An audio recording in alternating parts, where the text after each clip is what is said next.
Hello and welcome to our self-isolation special retrospection podcast. In a change from our normal show, we've each put together a day's retro TV schedule, a list of shows and films that would run from around 9 a.m. to 12 p.m. So when you can't leave your house, settle in and join us for a day's viewing fun. Hello, my name's Colin, and if I hear anybody laugh, one wisecrack, one snicker out of any of you, I'll turn you into a toad. And I'm Paul, and I like my ready break lumpy, please. Of course you do. You like everything lumpy. I do. Well, you've got to strain it through your teeth, otherwise you don't get the goodness out of it, do you? Oh, it's amazing you've still got teeth. Yeah, I've got a few, not many. But... Okay. So we're each going to take turns with our selections, I guess, right? Yeah, this is a new one for us, isn't it? We haven't tried this before. So we've got, I don't know how accurate your times are. Mine are not very accurate. And also, I realise I would be fired if I was a scheduling person because I schedule stuff in like mid-morning and then I watched the episode and I was like, this is harrowing. What's it doing at 11 a.m.? I don't think I've actually done anything like that, but I know what you mean. Okay. And as far as the timing goes, I've kind of rounded everything up to the nearest hour or half hour. Yeah. So I may have more, you may have more, depends how many half-hour shows you've done, right? Yeah, and to keep it in with the retro theme, I mean, those extra minutes were things finish. It would be the time where you'd get up and make a brew, or I get up and open a tin of spaghetti hoops. Or it'd be the test card with the woman with the chalkboard. Oh, yeah. Do you remember her? Wait, whoa, hold on a second. That was a bit of a... Oh, I just went, do you remember her? Yeah, but first you went, whoa, yeah, do you remember her? She was a child, Colin. Yeah, so were you, though, at the time. Yeah, so it's all good. Wasn't there a little purple guy that used to sit with her? There was a puppet. Well, like a clown, a clown puppet. That was it, yeah. He was purple, wasn't he? I'm not sure if he was purple. He may be. I can't remember the colour. Well, I mean, I'm kind of colourblind, so he may not have been purple. He was bright yellow. Well, he looked purple to me. So, Paul, what are you going to start your morning of self-isolation with? So, 9 a.m., I'm going to get up. I'm going to have my... Sorry, just getting up at 9 a.m. That was a surprise right there. Well, this is all fictitious, isn't it? So... Oh, yeah, okay. It's an idealised version of life. Ah, right. 9 a.m. I'd get up, I'd fix myself some Cocoa Pops or possibly some Ready Break, as I indicated earlier. And I think I'd pop on an episode of Space Sentinels from 1977. And particularly the episode that I picked was episode 2, which was called Space Giants. Does it involve giants? Is this a cartoon? I don't think I know this show. Well, what it was about was a trio of teenage superheroes, although they all look about 35. It's a cartoon. Oh, okay. Wait, they can't even draw them the right age? Not really. They do look about 35, yeah. That's weird. And they represent 3 different racial groups, and they use their powers to fight against the forces of evil. It ran for 1 season of 13 episodes in 1977, but it was always repeated when I was a kid in the early 80s. Right. So the characters that you had were Hercules, pretty self-explanatory. You had Mercury, who was an Asian guy with speed powers. Okay. And you had Astria, who was an African-American woman who could change into any form, and somehow all 3 of them could fly. Oh, of course. Why not? Was this show part of something else? Like, was it shown in something, or is it its own... I think it was part of Swap Shop, but it was an American show. Okay, right. Yeah. It's a cartoon that they showed. It's kind of got that filmation look about it. Shit. Shit. Just not much animation, the frames. So the hideout was in a volcano, and they were aided by a supercomputer, because you had to have one of those back then, didn't you? Was it just a voice, like a flashing light, or did it? No, it was a gigantic floating head, holographic floating head, actually. Oh, okay. Yeah, and they had a cute little robot sidekick, obviously, because everything did back then as well, didn't it? Yeah. And it had a cracking, funky soundtrack. It was great. How did it go? There's a lot of whacker whackers in it. A lot of whacker whackers. Oh, whacker whackers, yeah. Oh, okay. Fun. I've got a fun fact for you about it. I've tried to intersperse fun facts all through my schedule. Oh, this is new. Yeah. Oh, yeah. So the character model of Hercules in the show was actually reused for the initial designs of He-Man when they were doing the He-Man cartoon back in 1983. Oh, okay. Yeah, you can see it. If you see it, you spot it straight away. When are you going to tell me your fun fact? It's coming. Oh. So the episode that I picked was called Space Giants, and according to IMDb, it was about a trio of enormous robots sent to rob a government vault in the desert. But realizing that they're superior to humans, they build an army of robots to destroy us. Wow. And if anyone wants to go and find it, it is on YouTube. Oh, excellent. Is it like 20 minutes long or something? They're about 23 minutes long, something like that. Yeah. The costumes were kind of a mix of all superhero outfits with that kind of Greek god aesthetic to them, you know.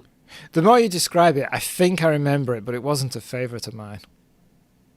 Oh, I never missed it. Oh. Never missed it. Yeah, I think that's probably what started my love of superheroes, to be honest. Really? Yeah, Space Sentinels. So that's what we should blame. I suppose, yeah. So what's your choice? Well, it's no surprise, but my 9 a.m. choice is Will-O-the-Wisp. Will-O-the-Wisp. Yeah, a series of 5-minute cartoons about a group of inhabitants of a forest. And this is IMDb telling us this. Will-O-the-Wisp is a sprite formed from gas who narrates each story. Other characters include Evil Edna, a witch shaped like a TV set, an old-fashioned TV set, I should point out. Yeah, see, didn't she have the aerial things sticking out the top of her head? Yes, they were what cast her spells. Yes, that was it. And the TV stand was her legs. Yes. Yeah. And we have Mavis, who was a rather overweight furry. She couldn't fly because of her weight, but everyone loved her as she was, although she was always concerned about that. God, I never realised that these episodes had so much depth to them. Yeah.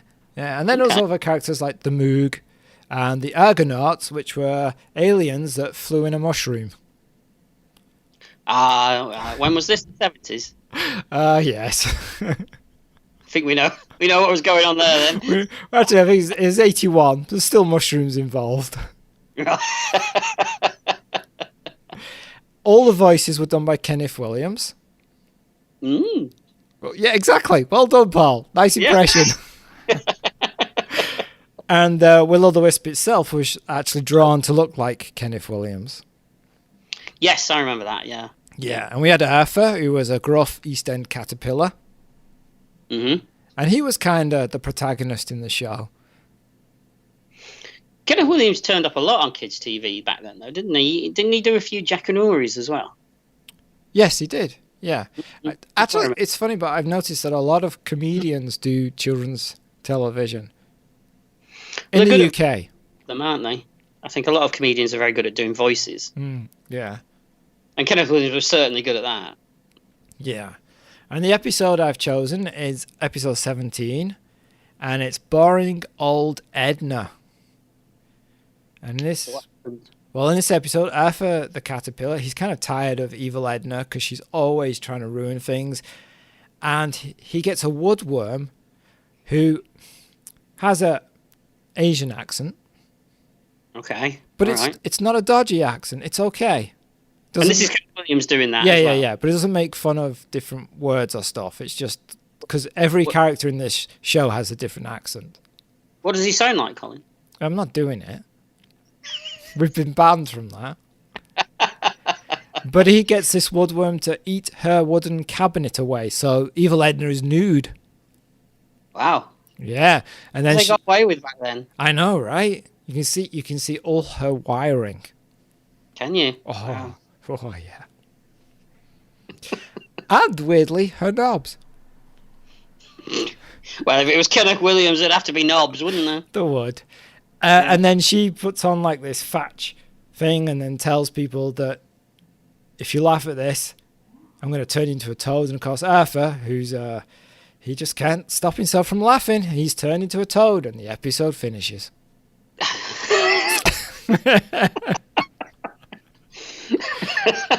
What can you say?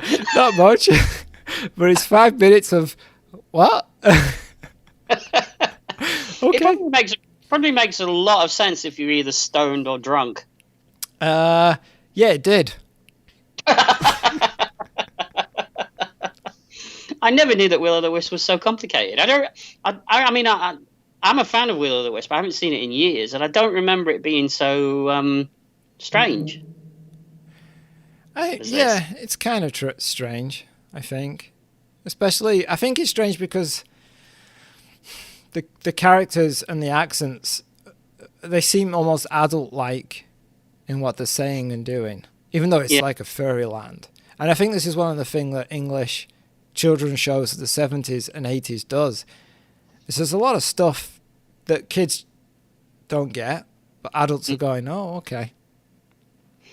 There's a little bit of that today, I think, because obviously I've seen a lot of modern kids shows, ever having one.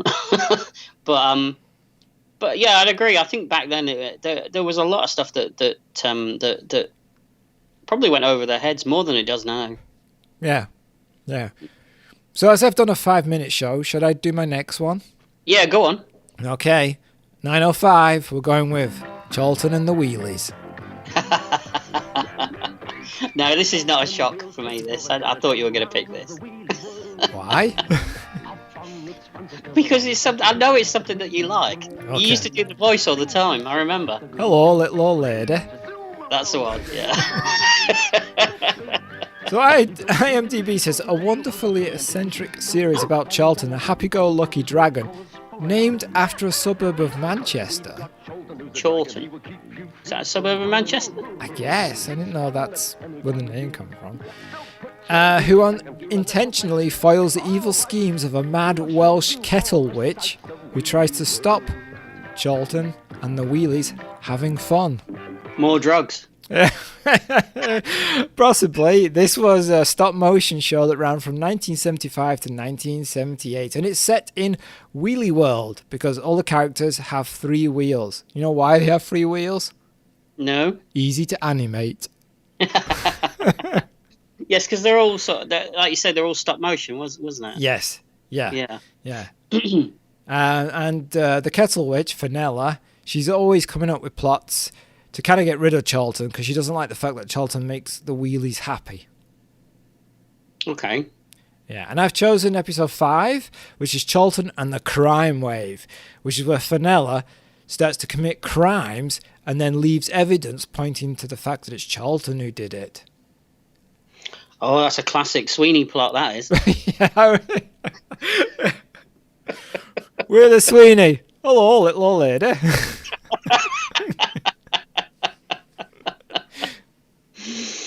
So why do you like this then? Because you've always liked this show. I don't know. I think it's just because Charlton cracks me up. Because the dialogue, there's something, you could take the dialogue in 2 different ways. You could take it at face value, where it's just a kid's show. But there's a hint of innuendo about certain things that are said and done. And it's a bit more sophisticated than you would expect. It's also just stupidly fun. And it's kind of wacky too. I think it's the kind of thing that the UK has always done really well.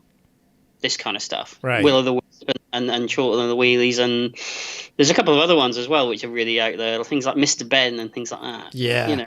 Yeah. I think it says something about us. I think it does. Yeah. Mm. Not sure what though. Drugs. No, that's a good choice. I like that. I like Charlton and the Wheelies as well. I think I used to see it more when I was, quote unquote, having a day off sick. Yeah, I got a feeling it was in midday, right? I think it was. For some reason. Yeah, well, they used to do that a lot, didn't they? That's when Mr. Ben used to be on as well. And the other thing that's strange about these shows, like Will-O-the-Wisp, Charlton and the Wheelies, and then other shows that I don't have in my list, like Bagpuss, there wasn't really many episodes made. But in my mind, there's hundreds of them. I think it's just because that they were so heavily rotated when we were kids. I guess so, yeah. Yeah. Things like Finger Mouse. Yes. That was another one. Yes, Thomas the Tank Engine. No, the other one. Not Thomas the Tank Engine, sorry. Ivor the Engine. Ivor the Engine, yes. Yeah. They were midday stuff. Yeah, but there's not many of them made. No, but they were always on. Yeah. Yeah, no, it's good. I approve of those two. Oh, thank you very much. I'm glad I have the Paul's. Let's just stamp it. Paul seal of approval. Damn right. Yeah. That'll change shortly. Well, you could neither disapprove or approve of my first choice because you didn't know what it was. That's true. Yeah. This could change soon, but I think you'll be all right with my second choice. All right. So at 9:30, I've chosen an episode of Battle of the Planets. Oh, yes. The episode I've chosen is episode 2, The Rescue of the Astronauts. Battle of the Planets was a cartoon show that ran from 1978 to 1980 for 85 episodes, believe it or not. I didn't know there was so many. Yeah, 85. The show was actually... I'll get to what the show was, but it was about a 5-member superhero team, superheroes again. Yeah, you love your superheroes. They were called G-Force, and they fight to defend the Earth and its space colonies, apparently, from the threat of the planet Spectra. Oh. None of this I knew. No, I didn't think it did. The show was actually... it was mostly footage from existing Japanese anime series called Gatchaman. Yes. Yeah. And it was all tweaked for US audiences. They took out most of the violence and they added a robot character called Seven Sark 7. Oh, he wasn't in the original?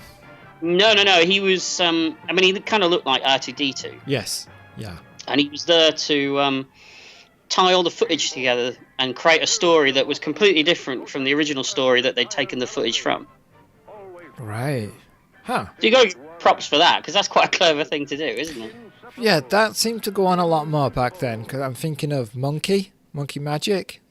Yes, because their plots were completely different than the actual plots. Yes, and the dubbing was very loose compared to the original. So the characters in Battle of the Planets were Keop, voiced by Alan Young. You know Alan Young? You're going to have to tell me. I'm not sure. Oh, very old movie actor. If you IMDb'd him... Thanks for narrowing it down there, Paul. Oh, he's in tons of... The people know Alan. All right. Yeah. Keop spoke in kind of... like he had issues, let's say. Oh, like a lisp? He was kind of talking a nonsensical brain injury kind of way, let's say. And then you had Jason, Princess. Yeah. What did you think of Princess, Paul? I thought that she was very interestingly drawn for 6-year-old me at the time. Yeah. Okay. You're looking at pictures of them now, aren't you? No, I'm just remembering, what possible thoughts you could have had about Princess. Oh, I had a few. Yeah. Tiny. And we had Casey Kasem as Mark. You remember Casey Kasem? America's Top 10? America's Top, yeah. So the villain Zoltar was voiced by Key Luke. Key Luke was quite an old actor at the time. He'd been in a lot of Charlie Chan movies from the 1940s, but people probably remember him most as the curiosity shop owner in Gremlins. Oh, okay. Yep. Mm-hmm. Yep. Costumes. It also appeared in a TV series that I'm suspicious might appear in your list later. Oh, really? Yeah. Are you sure? You sure about that? Not totally sure, because you've gone off. You've gone off the show. I've gone off the show. Yeah, it's not as high up as it used to be, but back in 1988 when it was on, holy crap, we couldn't never stop talking about it. So we'll see. Yes, we will, and I'm not gonna spoil it for you. Okay. I'm gonna keep you on edge now. You're gonna be waiting for it. Oh yeah. So the costumes were they were kind of a fantastic mixture of birds with sort of they had a beaked helmet and feathered style capes. Yeah. I thought it looked great. The soundtrack was fantastic. It was really funky 70s soundtrack. I don't know whether the music was from the original Gatchaman or whether they put it on themselves. But yeah, I don't know either. Was the ship called the Phoenix? Is that right? yeah, it could turn into a fiery phoenix. That's right, yeah.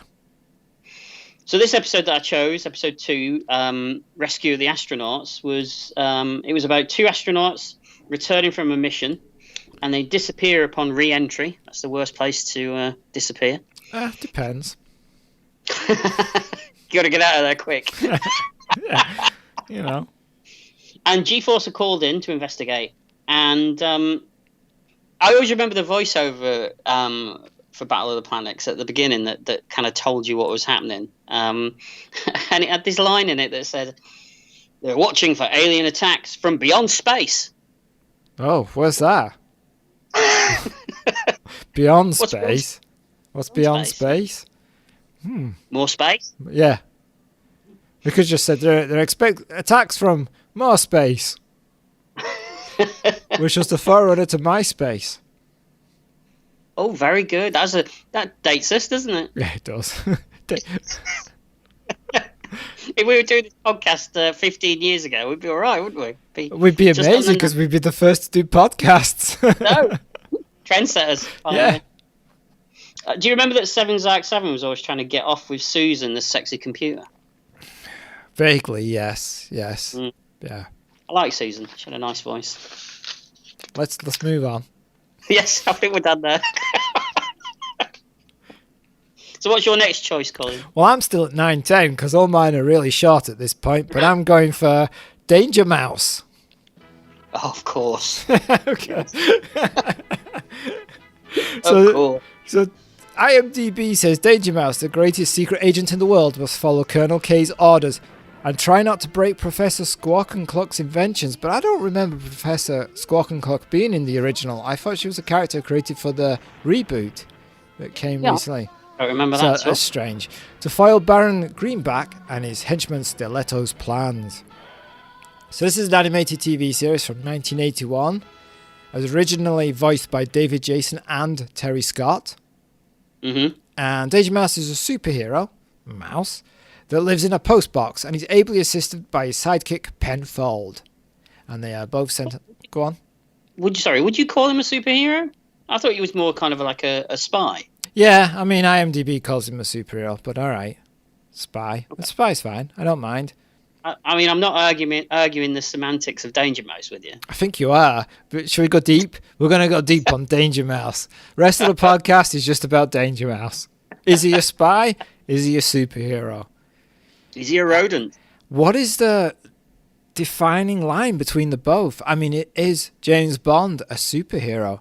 Kind of is sometimes. Not anymore. Why? He runs through walls now. Oh, yeah, that's true. Yeah. Carry on. Okay. So in this episode, it's called The 4 Tasks of Danger Mouse, and it's from the second series, and it's the 6th episode. And in this, Baron Greenback has kidnapped Penfold, and Danger Mouse has to get 4 items from around the world to rescue Penfold, and the last item are feathers from a vampire duck. Vampire duck? Yeah, and this is the first time that we see Count Duckula. Really? Yeah, this is where he first appeared, and all Count Duckula wants to do is become famous on television. He wants to be a TV star, an actor. And he does. He gets his wish, doesn't he? Because he gets his own... Yeah. Didn't know that. No, yeah. What did Count Duck drink? Because it wasn't blood, was it? With ketchup. That's it, yeah. Yeah. But none of this is in this episode because it's really like early days for the character. Right, okay. He's just a loud duck that's a vampire at this point. There's a lot of like jokes that are very Tex Avery in nature. So going off of mountains and stuff. It's also a lot of cheap animation that they used to do, people in dark rooms with just the eyes showing. In this one, it's the fog of London because they're trying to get the fog monster. Oh, no, now you've said that. It's kind of ringing a bell with me, this now. Was it ringing a bell in the fog? Dong. Dong. Dong? Yeah, you like a big dong. Oh dear me. Oh, don't worry, Paul. I've got worse than that later. Have you? I'm surprised that you haven't gone into the whole Penfold thing, to be honest. Well. Oh, God. I think that I like this show so much because it reminds me of one of my best friends. Who's that, then? There's a guy called John, and he looks remarkably like Penfold. Does he? Yeah, it's weird. I mean, it's a cross between Penfold and Ed the Duck. What? He's got the hairstyle of Ed the Duck. Oh, right, okay. All right. Yeah. Does he? All right. Yeah. Anyway, I really like Danger Mouse. I like the fact that it's David Jason and Terry Scott. Some great jokes in it. I also like the fact that they've rebooted it now and it is still funny now. And one of the reasons it's funny now is because they use a lot of comedy writers, sitcom writers, to write the episodes. Yeah, it is. It's one of the few times that something gets brought back and it's just as good as it was back then. Yeah, it's a good show. And I can always throw on an episode of Danger Mouse and it kills 20 minutes and I'm happy. Is it still David Jason? No, it's Alexander Armstrong. Oh, yes, it is, isn't it? Yeah. As Danger Mouse. Yeah. Penfold is Kevin Eldon. Ah, okay, yeah. And Colonel K. Stephen Fry. They all sound a lot like the predecessors, though, don't they? Which is probably why they were picked. Yeah, they do. And now they have, I think Richard Ayoade has been in it as well, playing a character. I think John Oliver's been in it as well, hasn't he? I think so, yeah. Mm-hmm. Yeah. So I think Richard Ayoade plays the snowman. Mm-hmm. Yeah, it's a good show. And I like the original, I like the new one. Fantastic. So what have you got next? You might as well do another one to get us up to 10 o'clock. Oh, yeah, this will, because this is half an hour, this one. And I think this one will be a little bit of a surprise. Okay, here we go. I'm ready. The Monkees. The Monkees? Yes. Hey. Go on, then. Go on, do the rest. We're the Monkees. Yeah. So IMDb... At my wedding, you know. Sorry, go on. Sang one of their songs at my wedding, you know. You did? Yeah, I'm a believer. Oh, that was wishful thinking. Yeah, I know, I did pick it. Go on. So IMDb says, The Misadventures of a Struggling Rock Band. And that's it. That's all IMDb says. Good old IMDb. Yeah. Right to everything, yeah. So, go on. No, I was just going to say, tell me about the Monkees then. Well, so the Monkees ran from 1966 to 1971, and it did follow the exploits of an American pop band, but of course they grew larger than the series itself and became a band themselves. Yeah, they weren't though, were they? At first, they were put together for the TV show, weren't they? They were a manufactured pop band. One of the first. Yeah, I think so. And then they released an album, but the album had them as being the musicians.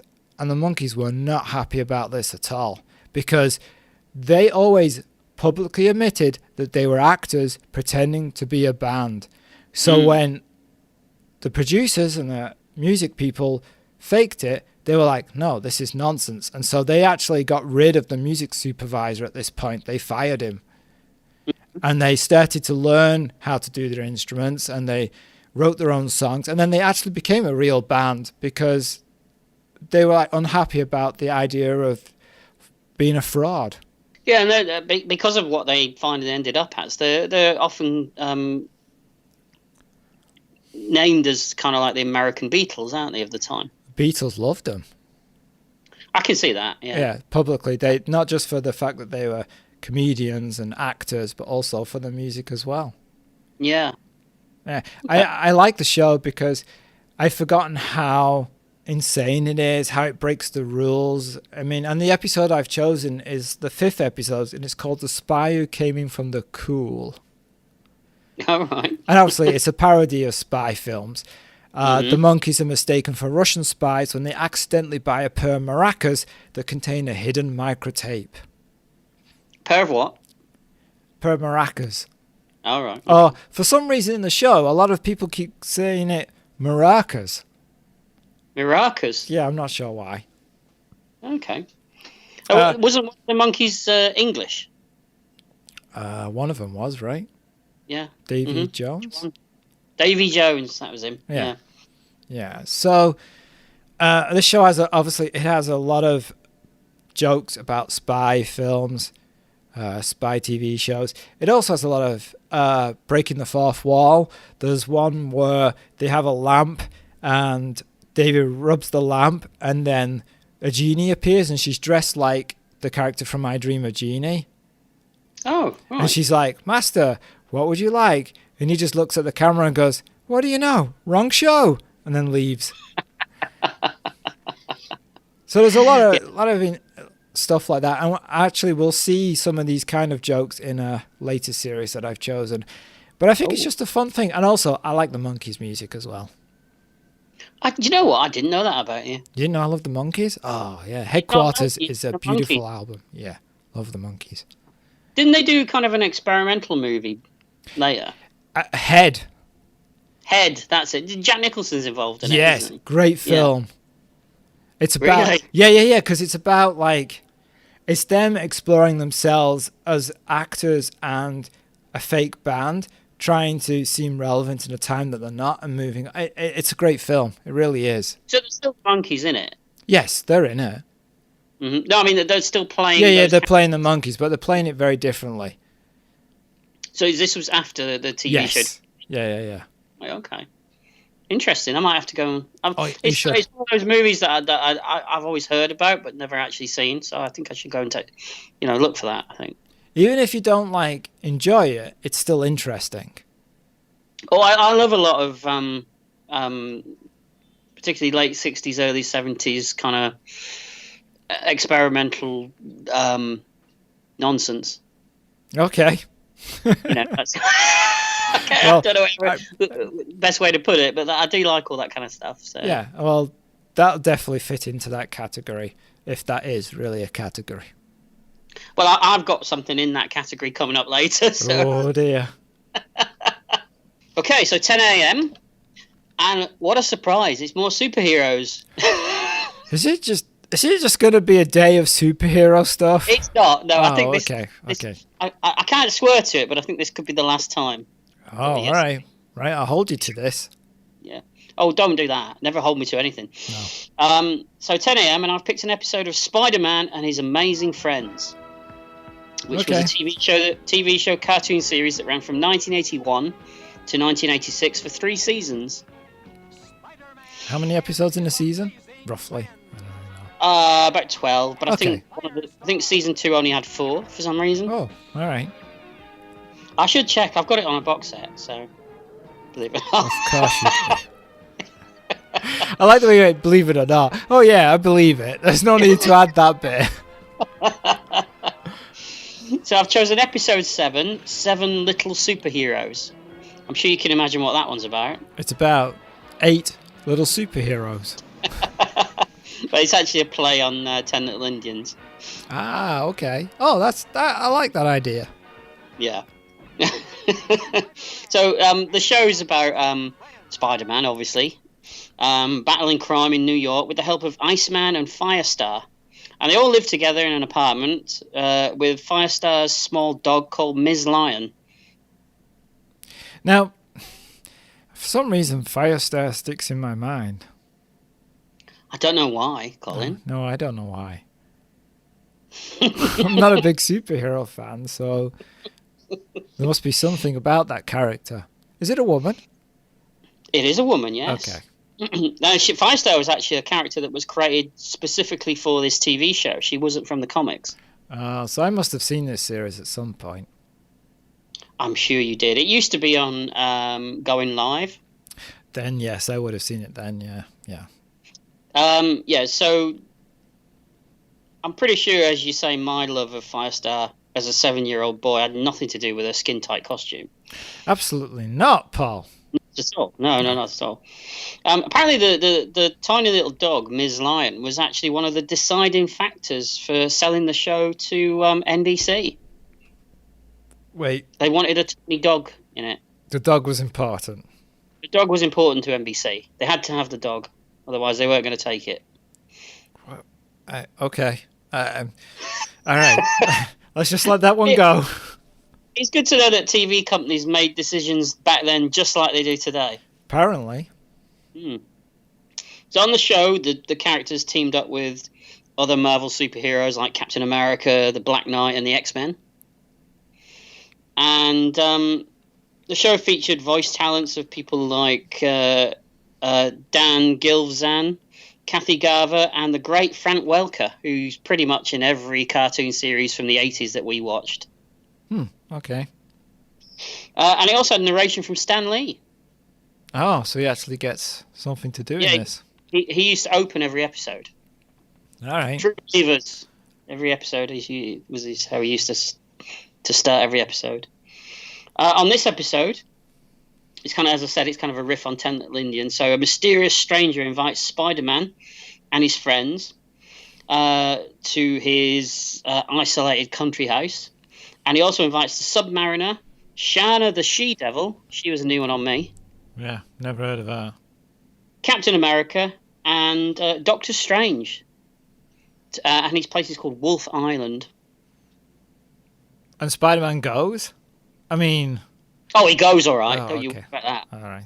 Oh, you mean does he go? Yes, he goes. Oh, okay. Because I mean, it sounds a bit strange. Why would you... I wouldn't go. Well, the show's very... It's very kiddified. It's the plots weren't particularly a reflection of what was going on in the comics at the time. It was very much simplified, which is kind of one of the things that I like about it. You like simple stuff. I knew as I said it. I shouldn't have said it. It did always used to make me laugh. I don't know if you remember. You may have seen it, but Iceman always used to leave a trail of ice all over the city wherever he went. That's right. I assume it melted at some point, right? I'd like to think so. Can you imagine if you're the guy that has to go around chipping that away? I mean, what city is he in? New York. Okay, so in summer, fine. But in winter, that crap's there for days. Exactly. Yeah, I don't like Lots of Iceman. house He's a sculptures all douche. Again, your way of getting to work. Yeah, absolutely. It's bad enough getting the 7 train anyway, without some Iceman leaving ice trails in the way. It's a good thing that his ice comes out of his fingers. What? You mean like if it came out of his ass? Can you imagine that? Ass Iceman? Ass Iceman, yes. There's a Like, great moment whoa, in this. why is it brown? Oh. Oh, dear. Can you imagine? I did. There's a moment in this episode that I've picked where the bad guy's called the Chameleon because he can change shape, obviously. Okay, yeah. Wait, change shape or just change colour? Because No, chameleons don't change shape. I know, just go with it, all right? Okay, all right. They're famous for not changing shape. So do you know the character Submariner? Yes, I do. He's the Marvel version of Aquaman. Don't look so fucking surprised. Oh, I'm just... Well, I don't know how much Yeah, I do know. So he gets his power from water, right? So he has to resubmerge into water every hour, otherwise his power levels dip. So every 60 minutes he has to. So in the episode, the Chameleon tricks the Submariner into diving into a pool of alcohol, which zaps his powers. Man, that would increase yours. That's what I thought as I was watching it. Yeah, yes. you'd be like, there, he's dived into... Why is he getting back up? It's not even touched him. What's going on? No! Foiled again. Where did he get all that alcohol? It must have took him ages to pour it into the swimming pool. He just got it from your fridge. I'm not stockpiling. Yeah, right. Gosh, you know. So what have you got for 10 o'clock then, Colin? Oh, for 10 o'clock, I have the goodies.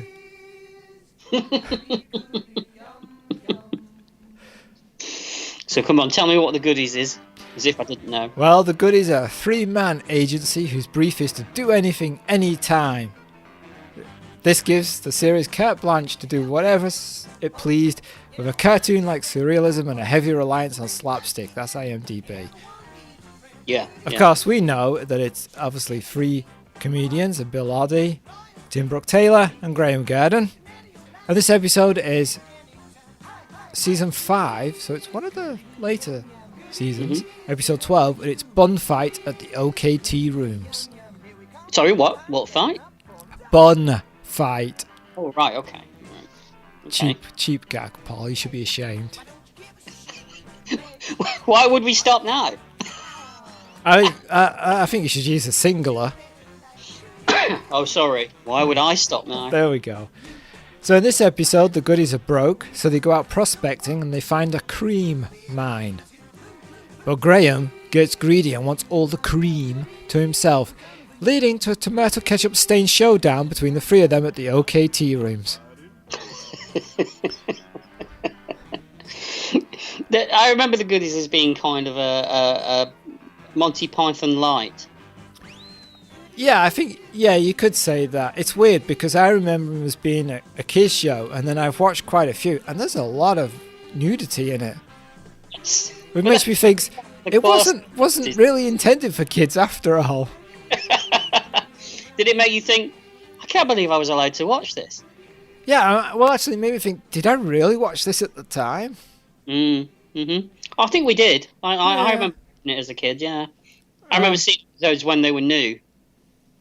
Right, and this one's really, really way out there because they find a mine in Cornwall that gives out cream, and then it's also a parody of westerns because there's a scene where they go to a saloon and Graham's totally gone crazy. He's in charge and he's like the black cowboy, you know, where they wear the black uniform because he's the bad guy, and they're going to play cards against the other 2. But they're not playing with cards, they're playing with toast. So they've all got toast. And then for chips, they've got biscuits. But they're treating it like it's real. Yeah. And then, of course, Graham cheats. And what he does is he's got a toaster on the floor. Oh, yeah. So he's got his cards, which are toast, and then he uses his foot to pick the toast up, which fires up a piece of toast, which he catches and puts in his hand as an extra card. Which, of course, they all see this. Yeah. You know, so it's totally surreal. Again, though, 70s. Yeah, and there's also Bill Oddie does all the music. There's some great music in episodes of the goodies. It's the kind of thing that you just wouldn't see this kind of thing now, would you? Oh no, it's not. I mean, it makes no sense whatsoever. And there's also some good stunt work in various episodes as well. And there's just total weirdness. There's an episode where they go for the Loch Ness Monster, and Oddie gets attacked by a bagpipe spider, which is a bagpipe with the actual pipe bits or its legs. And it's making the noise of a bagpipe. It's actually quite scary when you... Because it's making that noise that a deflating bagpipe makes as it's trying to attack him. Yeah, there's so much good stuff in the goodies. It's a shame that most people tend to remember is the cat hanging off the telecom tower. Yeah, and that's why I didn't choose that episode. Yeah, everyone knows that one, don't they? We always watch the goodies in our house. Oh, your whole family?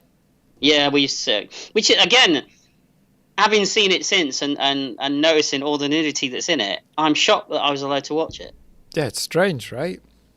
But there was nudity everywhere back then, wasn't there? I mean, every week you would watch an episode of Dave Allen, and there'd be boobies. Yeah, I guess so. I mean, when we say nudity, we're just meaning topless. We're not meaning everything, right? Yeah, and it just got look, he just got a pass because it was Dave Allen or it was the Goodies thing. I guess so. Different times, Paul. Yes. So at 10:30, I've gone for a movie. That's an early time for a movie. But it's a watching a movie. A morning movie. I don't feel right watching a movie at that time of day. Strange. Oh, it's a morning movie. It's a movie that used to be shown a lot on kids' telly in the summer, in the mornings. You know when they always used to have a break in the summer, and there never used to be things like Swap Shop or Going Live on, so they would put other things on in the morning. So I've gone with a sequel to a film that we've actually covered in the past. Oh, okay. I've gone with Daleks Invasion Earth 2150 AD from 19. Oh, sorry. Say the year again. Sorry. From 1966. Okay. All right. Yeah. All right. I can see that. It's a good. For me, that'd be an afternoon film. But okay, I can see that. Yeah. I think I picked it for the morning because I think the first time I ever saw it was on BBC One probably at this time in the morning. Right. I think they showed them back to back on consecutive weeks, and that was the first time I saw either of them. So the film stars Peter Cushing, Bernard Cribbins, Ray Brooks, Andrew Keir, Roberta Tovey, Jill Curzon. And the plot is the Daleks plot to take over the Earth in 2150, and they get foiled by Doctor Who and his companions as they arrive from the 20th century. Now, am I right in remembering that he's not referred to as the Doctor in these films? He's referred to as the Professor? He's the Professor, or actually Doctor Who. Oh, he is? Okay. Yeah, Doctor Who. I just think it's a great little adventure movie. It's the sequel to Doctor Who and the Daleks, which see previous episode, which we talked about before, which I think was a hit for both of us, wasn't it? Yeah, I think so. I mean, we should probably do the sequel at some point. Yeah, so I'm not going to talk about it too much. Okay. All right, yeah. It's a colourful action-adventure film, isn't it, for kids? Yeah. We should say that Peter Cushing plays a non-canonical doctor, doesn't he? Yeah, it's not considered part of the canon, right? But who knows what is these days, eh? Hey, let's not go there. Because it'll just upset you, pal. It will. I don't want to get upset. I'm in a good mood. Okay. The effects are still pretty good as well, aren't they? Especially that the Dalek spacecraft. Yeah, I always think that when I watch it. I have it on Blu-ray, and I'm always like, that really does look good. I mean, I assume it's just a model hung up, but... It is, yeah, it is. But it looks good, and I think it was reused a couple of times in other films as well. I can see why. This was meant to be the second and the third trilogy of films, but due to poor box office, it never actually happened.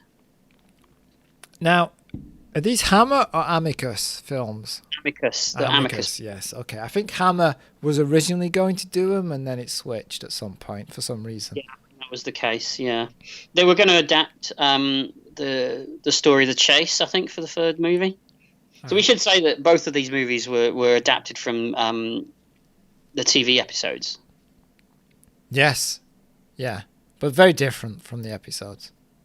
Very, very different, yeah. I have got another fun fact for you, though. Have we had a previous one? It was nestled in there. You may have missed it. All right. Yeah.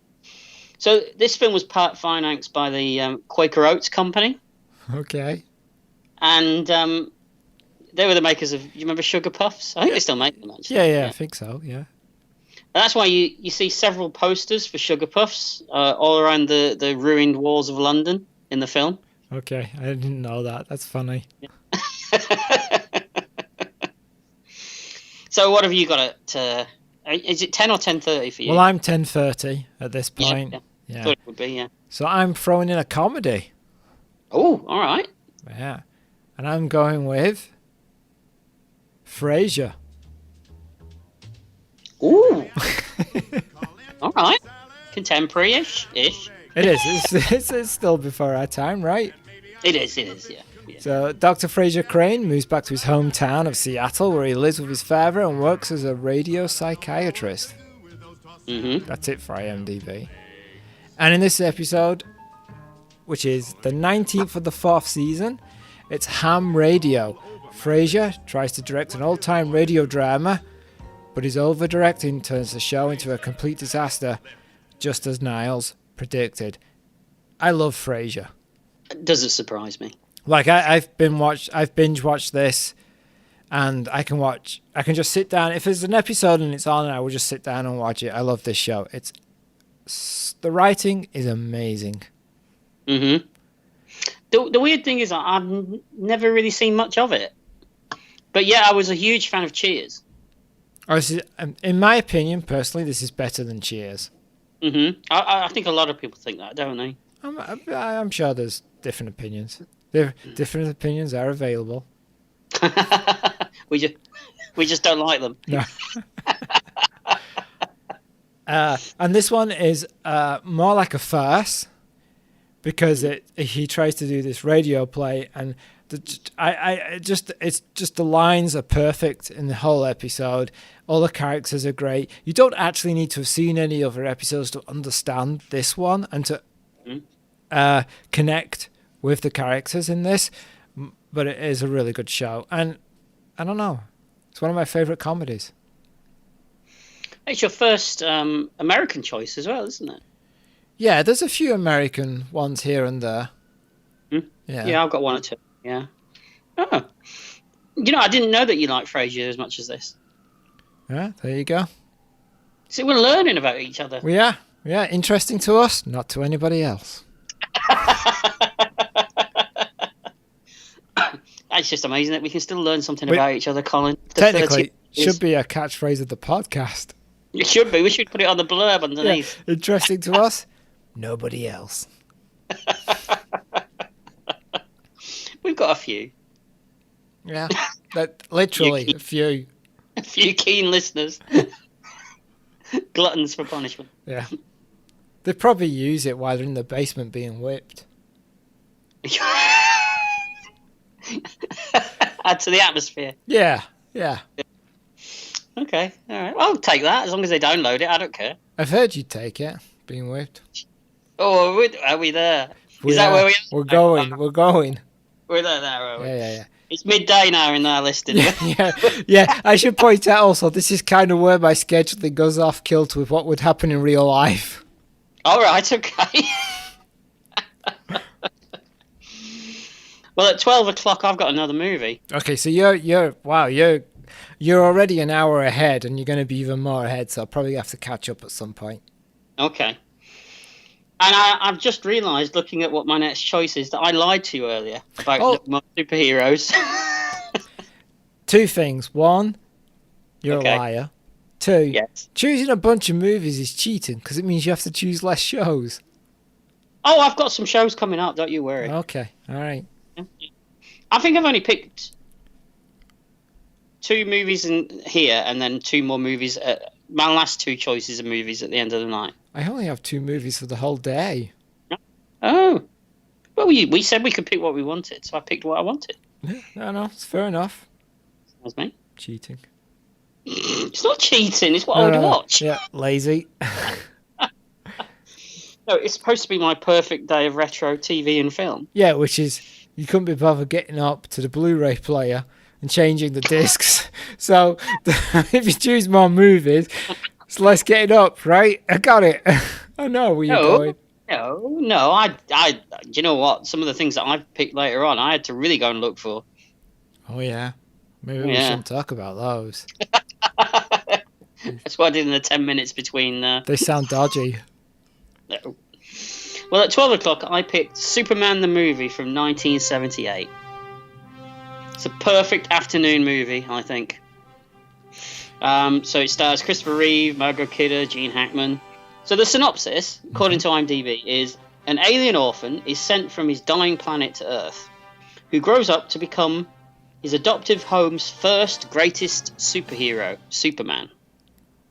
It would have been easier if just IMDb had said, it's Superman, innit? Yeah, pretty much, yeah. Now, come on, you must like this movie. Well, Paul, we have disagreements about superhero films, on a regular basis. We do, yes. Yeah, I love this film. It's for me, it's the greatest comic book movie ever made. Mm-hmm. It's the most sensible thing you've said all day. Thank you. You don't know what I've been saying. That's true. I just assumed. I don't need to listen. I could have been standing out in the garden saying "wibble" if I was allowed to go outside. Oh, that's true. Well, you've just been saying "wibble" in your kitchen. I have. Yeah, no one's listening. I just think it's shot and directed. Paul, Weebles wobble. But they don't fall over. Oh, that's not how it goes. They don't go down, isn't it? Well, I beg your pardon. Maybe Weebles do. They might like a bit of that. Don't judge. How does it go? Weebles wobble, but they don't fall down. That's what I said. No, you didn't. You said they don't go down. It's the same thing. No, it's really not. Is that where I'm going wrong? Yeah. That's when you're with your partner, you go, I want to fall down on you. She probably thinks you're going to collapse on her. And that's not the same. Depends how you do it. No, yeah. The romance is gone at that point. Also, I'm pretty sure if you're beginning the act with Weebles wobble, but they don't go down, you're already on a loser right there. Yeah, I don't want to do that. No. So Superman is I just think it's shot really, really beautifully, and it's directed really well by Richard Donner. I think it gets the tone of a superhero movie just right, with a mixture of humour and drama. Doesn't overdo either, so it's not campy, but it's still got moments of laugh out loud humour in it. Right. The effects are still good. They were good for the time, but they still pass now, I think, today. Yes. Yeah. Christopher Reeve will always be Superman. He's just a perfect Superman. Yeah, he's really good in the film. Yeah. Mm-hmm. It's got the great John Williams score. I've got another fun fact for you. Oh, hold on. Let me get ready for this. No, you'll like this one. You'll like this one. Oh, will I? Yes, you will. Okay. You'll like this one. So I read a fun story about Roger Moore. Yes. A woman? So Roger Moore would tell a story of he would see Christopher Reeve walking through the canteen at Pinewood Studios in full costume. Okay. Quite a few times, and apparently all the women in the canteen would swoon after him. But then when he did the same thing dressed as Clark Kent, nobody paid any attention to him at all. That's weird. Like, it's not a sexy costume. No, I know. I suppose he's got a lot on show, though, hasn't he? It's all up front, if you know what I mean. And he was a big man. Are you suggesting that if you wore a Superman costume and walked through your hospital staff canteen, the women would swoon? Well, I get a reaction. Yeah, you would. Yeah. It involved tasers, but you would get a reaction. Well, if I ever do go back to work, I'll let you know. Okay. Yeah, try it out. You must have You must have a Superman costume. I don't actually. No. My son's got one, but I don't think that would fit me. I bet you've tried it on. I might have tried the cape on. Oh, a cape on. I like a cape on. Cape. Oh God, here we go. That fish joke. No. Don't cape on about it. Oh God. I'm not joining in. Good. I'm not joining in. Okay. No. All right. Yeah. No. Let's just scallop along, eh? Oh, here we go. Yeah. It's on. No, it's not. The gauntlet has been thrown. No, because it won't stop I remember the chocolate one. That was It went on for days, right? We had beards by the time we'd finished it. Right, So, it's not the place to do it. Oh.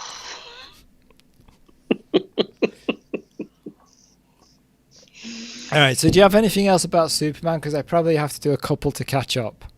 I was just going to say, one of the things that always amused me about Superman was that, Marlon Brando was famously difficult through the whole thing. He didn't want to learn his lines, so they had to hold up idiot boards for him to read. Really? Marlon Brando? You don't say. I know. He's the Russell Crowe of his day, wasn't he? Oh, God. I know. That's kind of harsh on Russell Crowe, but okay. Did you hear the story that Richard Donner went to a meeting with him and he sat there completely deadpan in front of him and and Marlon Brando said, "I think that Jor-El should just be a cabbage." Yeah, I've heard this story too. Yeah. And Richard Donner had to sit there, kind of like, "Oh yeah," and inside he's thinking, "Oh shit." Yeah. I don't know. Marlon Brando's a weird character. Very strange. Yes, very strange. So give us a couple of yours then, so we catch up.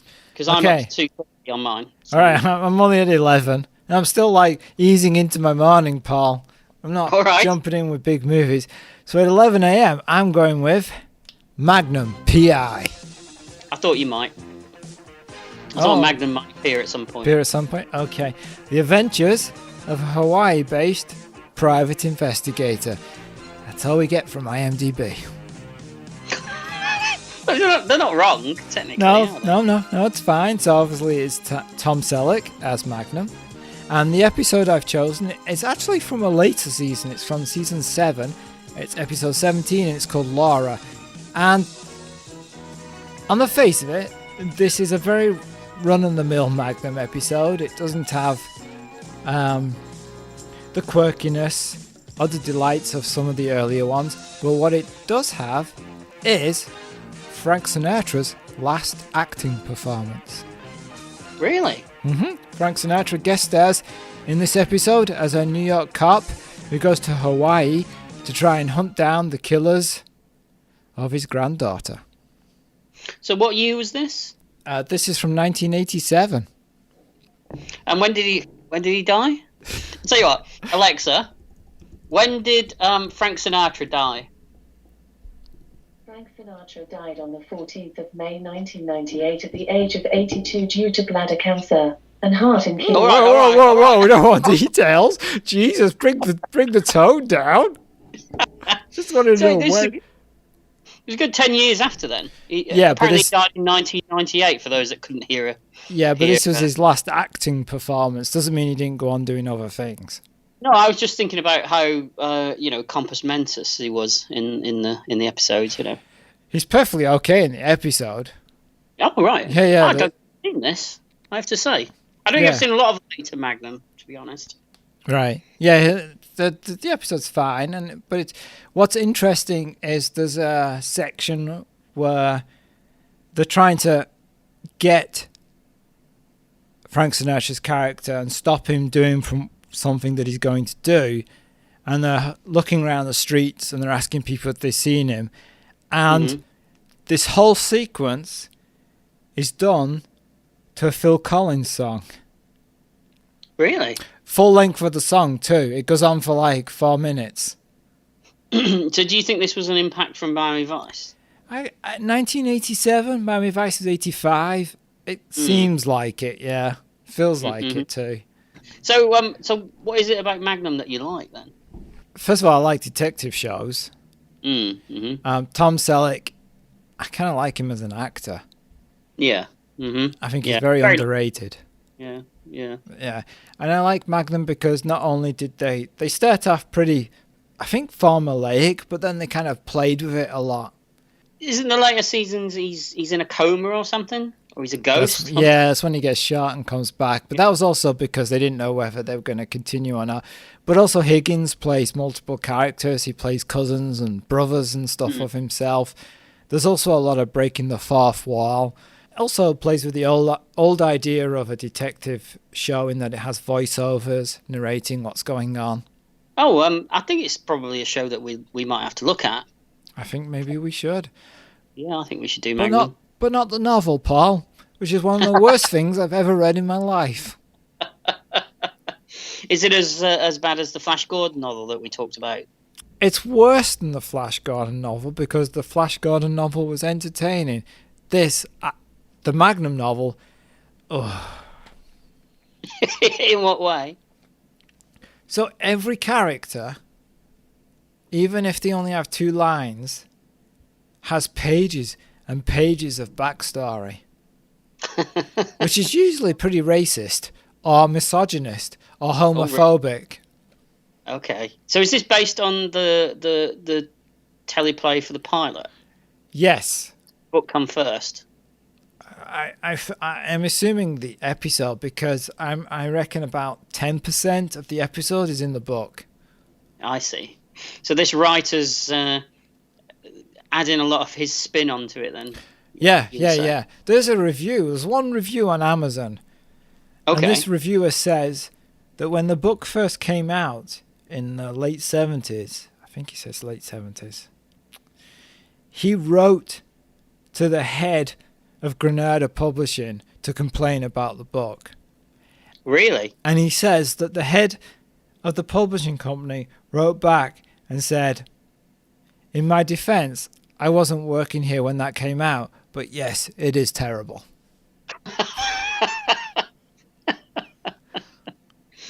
There's a nice bit of honesty there. Yeah, it has to be read to be believed. Oh. It's quite expensive though, isn't it? No? Yeah, it's like $80 second hand. Yeah, I mean, no, don't do that. I'll have to try and track one down. Yeah. I think I know a place. Okay. Yeah, we know a place. Yeah. As long as he hasn't looked on Amazon, you'll be okay. Yes. So what time are you up to now then? I'm at 12 p.m. Oh, you better keep going then, because I'm on 2:30. So I'm going with Blake 7. Really? Okay. Yeah, a group of convicts and outcasts fight a guerrilla war against the Terran Federation from a highly advanced alien spaceship. Oh, so okay. I wasn't expecting a Blake 7 episode. I like Blake 7. You went? I know you do, but I didn't expect you to put it in the list. I thought you'd have things that would be in there. But go on, tell me about this episode. Let's be honest, this list is hard because there's a lot of shows I'd put in. The day's too short. Yeah. So I chose a late episode from the 4th season, and it's the 11th episode, and it's called Orbit. Okay. And the Scorpio crew are summoned by renegade Federation scientist Agrorian, who wants to unleash vengeance on the Federation. Agrorian wants to trade a powerful weapon in exchange for Aurak, but Avon and Villa discover Agrorian is working for Servian in another bid to take Aurak. Unaware that Avon has given Agrorian a fake duplicate of Aurak. Let's just say, it's a fairly complicated plot. I was about to say, I haven't got a fucking clue what you just said. It is pretty complicated, and of course it follows on because by the time we get to the 4th season, we're not doing distinct episodes anymore. We kind of are following on from episode to episode. Mm-hmm. But what is interesting about this, any other show, American, maybe British, but mostly American, by the time we get towards the end of the last season, all the characters are friends, right? Yeah. They've bonded together. Mm-hmm. Okay. In this episode, we have Avon and Villa, and they're in a shuttle. And this shuttle can't break away from orbit because it's too heavy. Mm-hmm. So they're trying to get rid of any material thing that they don't need, fire it into space so that they can raise the shuttle out of orbit, right? Yeah. They don't know what they could throw away next. So Villa is just about to head out of the cockpit to see what he can find. Avon asks Aurak, how much weight do we need to get rid of? I can't remember the exact number, so I'm going to make one up here. And Aurak says £160. Mm-hmm. And then Aurak suddenly suggests, Villa, he weighs about £170. And you just see Avon's face and he goes, And in the background, Villa's like, fuck me. And he like runs down these steps. And so like for 10 minutes, you have this scene where Avon is just walking around the ship going, Villa, Villa, I've got a plan. We could get out of this. Avon was that kind of guy, though, wasn't he? He would do whatever it took. Yeah, but it's amazing that we're so late in the season and still that he would kill somebody. And of course, Villa believes that Avon would throw him out because it cuts to Villa and he's like sweating and hiding in this little hole somewhere. Mm-hmm. Yeah, you wouldn't normally see that, would you? Because by that point, in particularly modern TV, they'd be a family now, wouldn't they? A quote-unquote family. Yeah, exactly. But here we are, like, I don't know, very few episodes to the end, and there's still this distrust between them. Family. Yeah, totally. And so it's one of my favourite episodes because the way Avon plays it, and I'm using his character's name, but the way it's just amazing. Like, he's totally slimy, and yet there's something attractive about his character too. I think it helped as well that the way Paul Darrow played it was completely straight. I don't understand why Paul Darrow was not a bigger actor than what he Absolutely. was, because he blew everybody else off the screen in that show. Oh, yeah, absolutely. I mean, you have to think. I don't want to put words into Paul Darrow's mouth, especially because he's dead. You have to admire an actor like Paul Darrow that can do a show like this.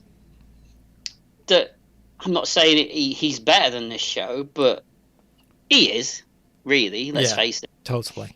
Do it completely straight and make you believe it completely. Professional. Yeah. No. Yeah, there's a weird thing about Blake 7 in that the first seasons with Blake in it, you're like, oh, okay. But the minute Avon takes over, you're like, oh, okay, all right. Yeah. Mm-hmm. Oh. No, that's a good choice. Yeah. I think I need to go back and watch more Blake 7. I haven't seen it in a long time. It's one of the few shows that gets better as it goes on. Yeah, I seem to remember it being like that, yeah. Mm-hmm. Yeah. Oh, good. Yeah. So shall I do my 1 o'clock? And I'm going with The Avengers. A quirky spy show, The Avengers of eccentrically suave British agent John Steed. What? So where's the guy with the shield and the one that turns green and the guy with the bow and arrow? Yeah, this is the real Avengers. The real Avengers? Yeah. Oh. Yeah. There's this John Steed and his predominantly female partners, according to IMDb. He does get a man later, doesn't he? No, he doesn't. He gets a man in the beginning. No, he gets a man later. Nope, he doesn't. He does. Nope. He does. Nope. He does. Are you talking about the new Avengers, which is a different show? That's a different show, Paul. That's a very different show. I'm talking about the Avengers. And in the first season, he is with a guy called Dr. Keel, who is played by Ian Hendry, who may appear in something that I may bring up later. Then it becomes female after that. The new Avengers is a different show. But it references a lot of stuff from the previous Avengers, so it's still the same show. It references a little bit. I watched one today, and they mentioned Emma Peel. That's the only one.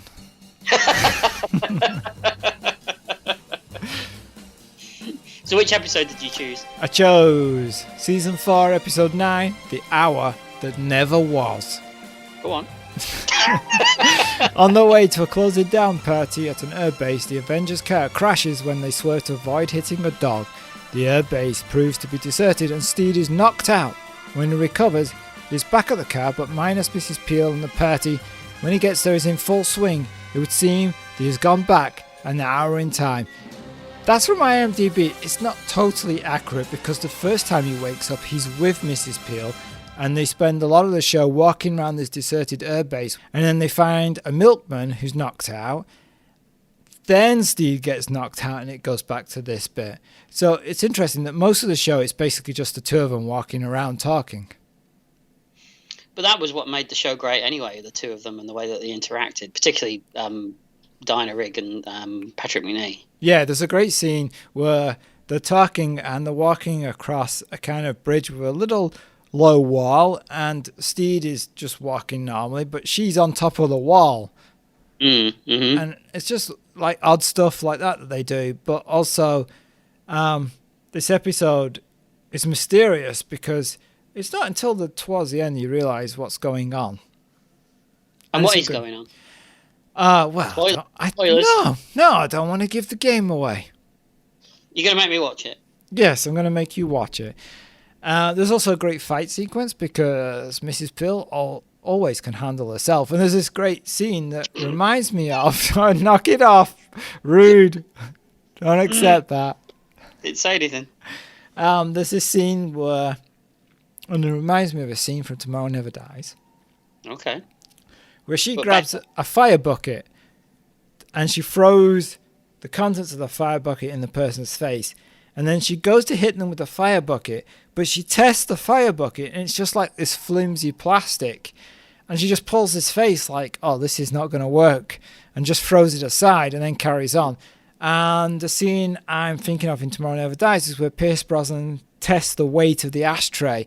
And in his case, it's heavy enough to knock somebody out. In hers, it's not heavy enough. And so it's kind of like this fun little moment. Oh, excellent. I'm definitely gonna have to. I Avengers is one of those shows that I used to watch. I don't know if you remember, but back in the early '80s, Channel 4 when it started used to repeat it all the time, and that was where I was first exposed to it. Oh yeah, you like being exposed. Yes, I think you've done that gag already, haven't you? So I've always loved the Avengers, but it was a show that I hadn't seen for a long time until today. Funnily enough, when I watched them. Yeah, that's when you sent me that message, I was like, "Oh, is this going to come up? That's interesting." Oh, now I've got a hankering for it, and especially now talking about it. So I do want to watch more now.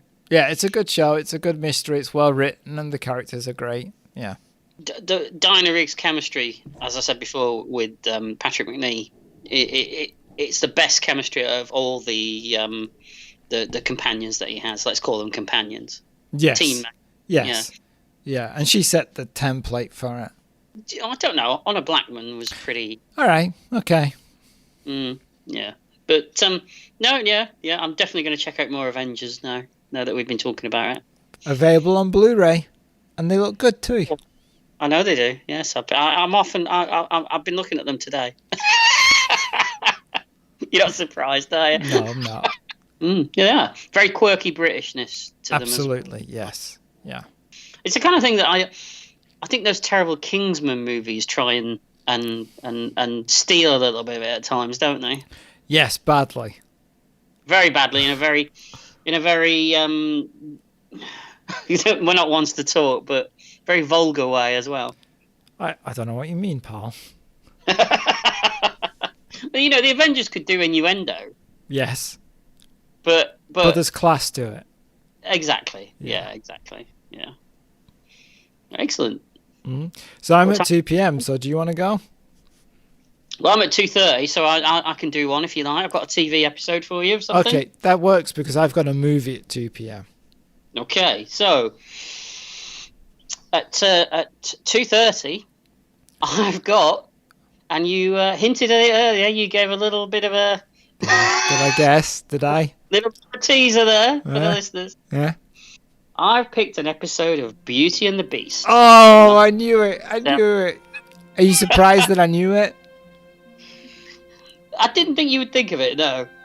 No. Because you've kind of gone off the show, as far as I was aware. I hadn't watched it in a long time, and it came up when we were going to do this episode, and I thought about it, and I stuck one on, and then I ended up watching 3. Oh, okay. Oh, all 3. 3, yeah. Okay. Are you going to watch more in future? Are you now like going to start from beginning and go through them all? If I had the time, I would, yeah. Although we've got plenty of time. Yeah. I was going to say, you've got the time, Paul, right now. That's what this whole podcast is about. So Beauty and the Beast was a TV show from the 80s that involved Ron Perlman as Vincent, who was he was supposed to be disfigured, but he looked like a lion, didn't he? Yeah, he did, yeah. And Catherine, played by Linda Hamilton. Was that ever mentioned in the show that he looked like a lion? I think he was supposed to be they hinted at the fact that he was the product of animal experiments and genetic manipulation and all that kind of thing. Although it was never really explained too much, you know. In the pilot episode, which is the one I've chosen. Mm-hmm. All right, so you went straight at the beginning. The pilot episode, yes. Catherine is a victim of mistaken identity in the park, and she's attacked and disfigured. Phoned by Vincent, who takes her below, which... I'm sorry, what? He lives in a series of tunnels under New York. Okay. And he heals her wounds, and they become... it's basically... they have a bond, let's say. Oh, yeah. It's shit, right? What? It's shit. It's shit. You really don't like this show, do you? I just think it was unlike anything that was on TV at the time back in the 80s. You know, it was quite slow paced. Yeah, it involved poetry at times. It was very classical in the way that it approached things, but then it also mixed in sort of contemporary police procedural type storylines as well. Right. The first season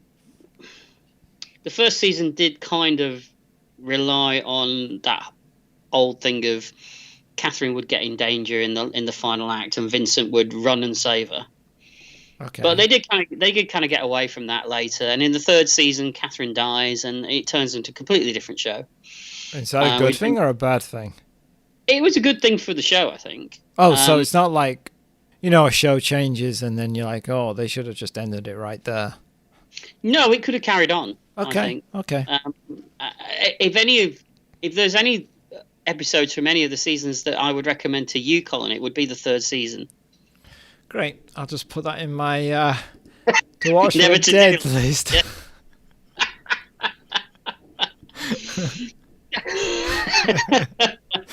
The only reason I've liked this is because you spent a rather large amount of your younger life trying to convince me to watch this show. I did, and I think I did get you to watch a few times, didn't I? Oh, absolutely. I would never have watched it without you forcing it on me. No, I just think it's a nice, gentle show that was unlike anything that was on at the time, and I've always got a soft spot for this show. I don't know why, but in my mind, I align this show with Midnight Caller. Yes, it was around the same time, I think. Okay. Yeah, and Midnight Caller was one of those shows that was kind of slow and gentle as well, wasn't it? Right. And did you like Midnight Caller as well? I did, yeah. Okay. But you kind of like Midnight Caller as well, though, didn't you? Yeah, but probably for different reasons. Interested in getting into radio, were you? Is that what it was? Yeah, that's what it was. Yeah. So I do a podcast, pal. Living the dream. So that's my 2:30 to 3:30 episode, Beauty and the Beast. Okay, I knew it was going to appear at some point. It had to. Go on, your turn. Oh yeah, so it's me. Okay, well I'm doing a movie. Finally. Oh, a good afternoon movie. One that's not going to upset Granny. The kids are going to love it. It's fun for all the family, and it is Labyrinth. Oh, yes. 16-year-old Sarah is given 13 hours to solve a labyrinth and rescue her baby brother Toby when a wish for him to be taken away is granted by the Goblin King, Jareth. I mean, do we need to say any more? I could just end it right there. Yeah, I mean, David Bowie's excellent in this movie, isn't he? Yes, he is. There's also surprisingly good songs from him as well in this film. For the 80s, yeah. Yeah. David Bowie. Yeah, Great definitely. Jim Henson effects with the puppets. Good story. It's fun. This is a good afternoon film. It's just perfect. It is, and I am sure of this one. Before you ask me, we lost Terry Jones, didn't we, this year? Yeah, and there's a lot of Monty Python feeling to the film as well. Oh, definitely. The one that springs to mind the most is the two door knockers. That's very Python-esque. I thought. Yes, I think so. Yeah. So, what time are you up to now? 3:30. 3:30. Mm-hmm.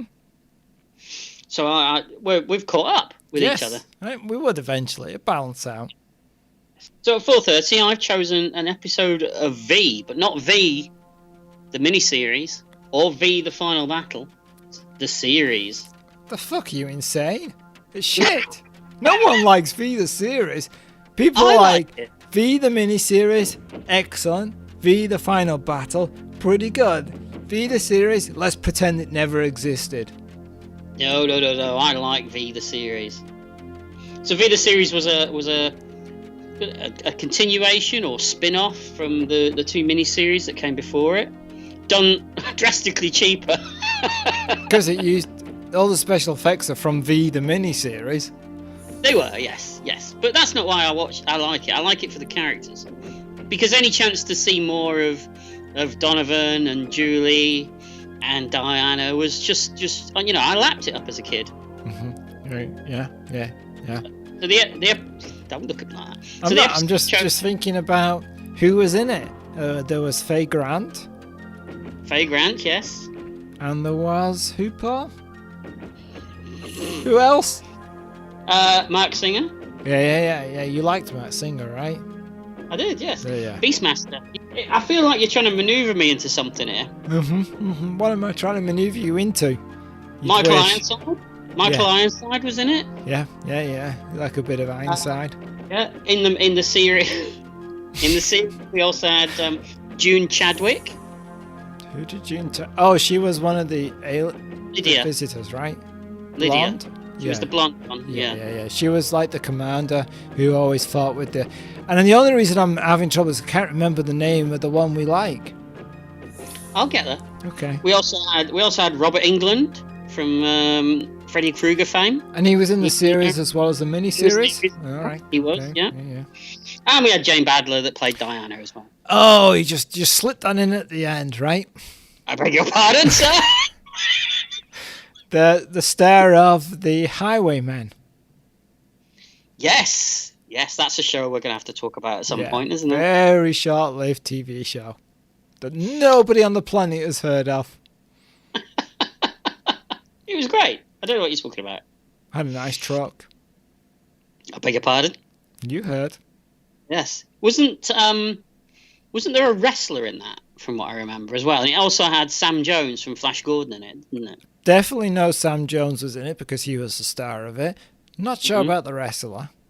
I remember a big guy in it with an axe or something, or a shotgun or something or other. I'm guessing we're going to have to rewatch the show and figure it out. I'm sure we will, or somebody will point out how completely wrong I am. Yeah. So this episode that I've chosen is actually, again, the first episode. Of the series, not the... Of the series. Yeah. And the episode is called Liberation Day, and I'll tell you why I like this in a minute, but I'll give you the plot. Right. The evil Diana, captured and set to stand trial for her crimes against the human race, is kidnapped by corrupt corporate magnate Nathan Bates. Who wants to know the secrets of the visitor's advanced technology. Yes. Okay, right. Now, the reason why I like this is because we get to see more of Diana's... What do we get to see? I think that her character is because she's kind of a pantomime villain, isn't she? She is in the miniseries because she's the one that, eats the rat or mouse. That's right. And I have to be careful what I say because I'm I'm friends with this lady on Messenger. So albums now, right? She does. She does a lot of music. Yeah. It's very good, actually. You should check it out. I think the series opened up her character a little bit more than it did in the miniseries. I think that she got a lot more to play. And you actually get to see her in this episode. You actually get to see her afraid of something. Oh. Afraid of something. Okay. Yeah. I've never heard anyone defend this actual series before. Oh, don't get me wrong. I mean, it's not as good as the miniseries, right. but that's not the point of this list, is it? It's what we would choose, what we like. Yep. And if I was going to pick one episode, because you can't just throw on the miniseries because it's an entire thing, isn't it? It is its own self-contained thing. Whereas the episodes of the series, you can just throw one on. Yeah, that's actually why Doctor Who does not appear in my list. Exactly why I didn't do that as well, which is why I picked the movie instead of an episode. Yeah, because how would you do that? Because you got 6 episodes, 20 minutes long. You can't just choose one. Yeah, but with the series, particularly the first one as well, because it's coming off the back of the final battle, and it literally picks up from where that ended, with Donovan chasing Diana as she's making an escape. I just think it's a fun show. I'm aware of its naffness, but I enjoy it. Okay.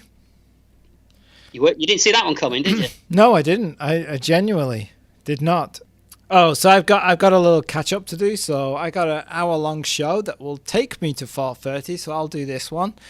I've got the Sandbaggers. Oh, okay. I don't know what this is. Okay, the Sandbaggers is one of the best British TV shows ever made. Okay. It is the missions of an elite British intelligence covert operations unit. So it ran from 1978 to 1980. And the episode I've chose is from the second season. It's the first episode.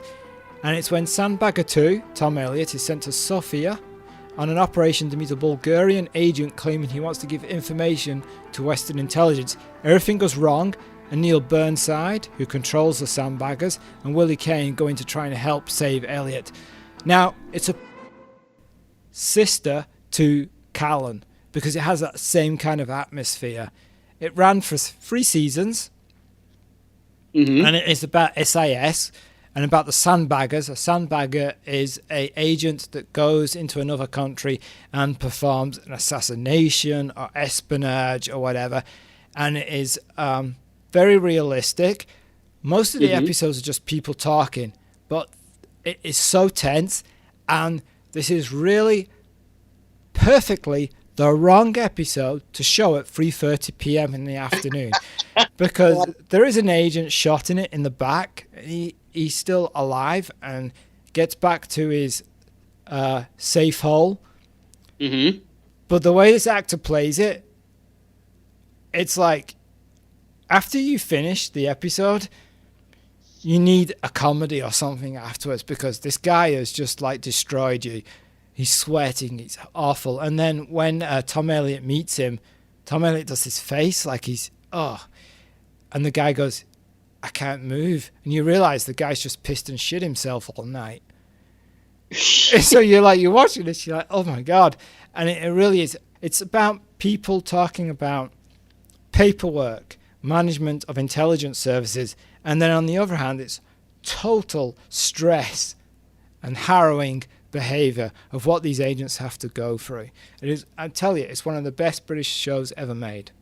So it's very realistic. It's not Bond. Ian McIntosh, who created it, was a naval officer, and politicians at the time didn't understand how he was getting so accurate information into the show, and they were suspicious about his background. The show only ran for 3 seasons. Ian McIntosh mysteriously disappeared in a plane. No one found the plane. No one found his body. He just vanished. So he was nobbled, basically. Well, nobody knows. There is a comic book series called Queen and Country. And I know, I've heard of that. Yeah. the writer of that comic book was influenced by this TV show. Oh, really? Definitely. Yeah, it is a great show. So now it's 4:30. While I'm waiting for my fish fingers to cook, I'm going to sit down and I'm going to watch an episode of Emu's World. It ran from 1982 to 1984. The episode that I watched was episode 3 from season 3. It was broadcast in 1983, and I found it on YouTube. There's quite a lot of it on YouTube, actually. We should say that Emu's World was a children's tea time show in which Rod Hull lived in a windmill with Emu. Do you want to explain what Emu was? Well, Emu was a puppet that he controlled with his hand up its backside. Yes, and it was... But and it was an emu, basically, that basically assaulted people. Pretty much, and I mean, he was so popular at one time. He was on every chat show going, wasn't he? Attacking the Yeah, and he didn't even need to do a voice because it never had one.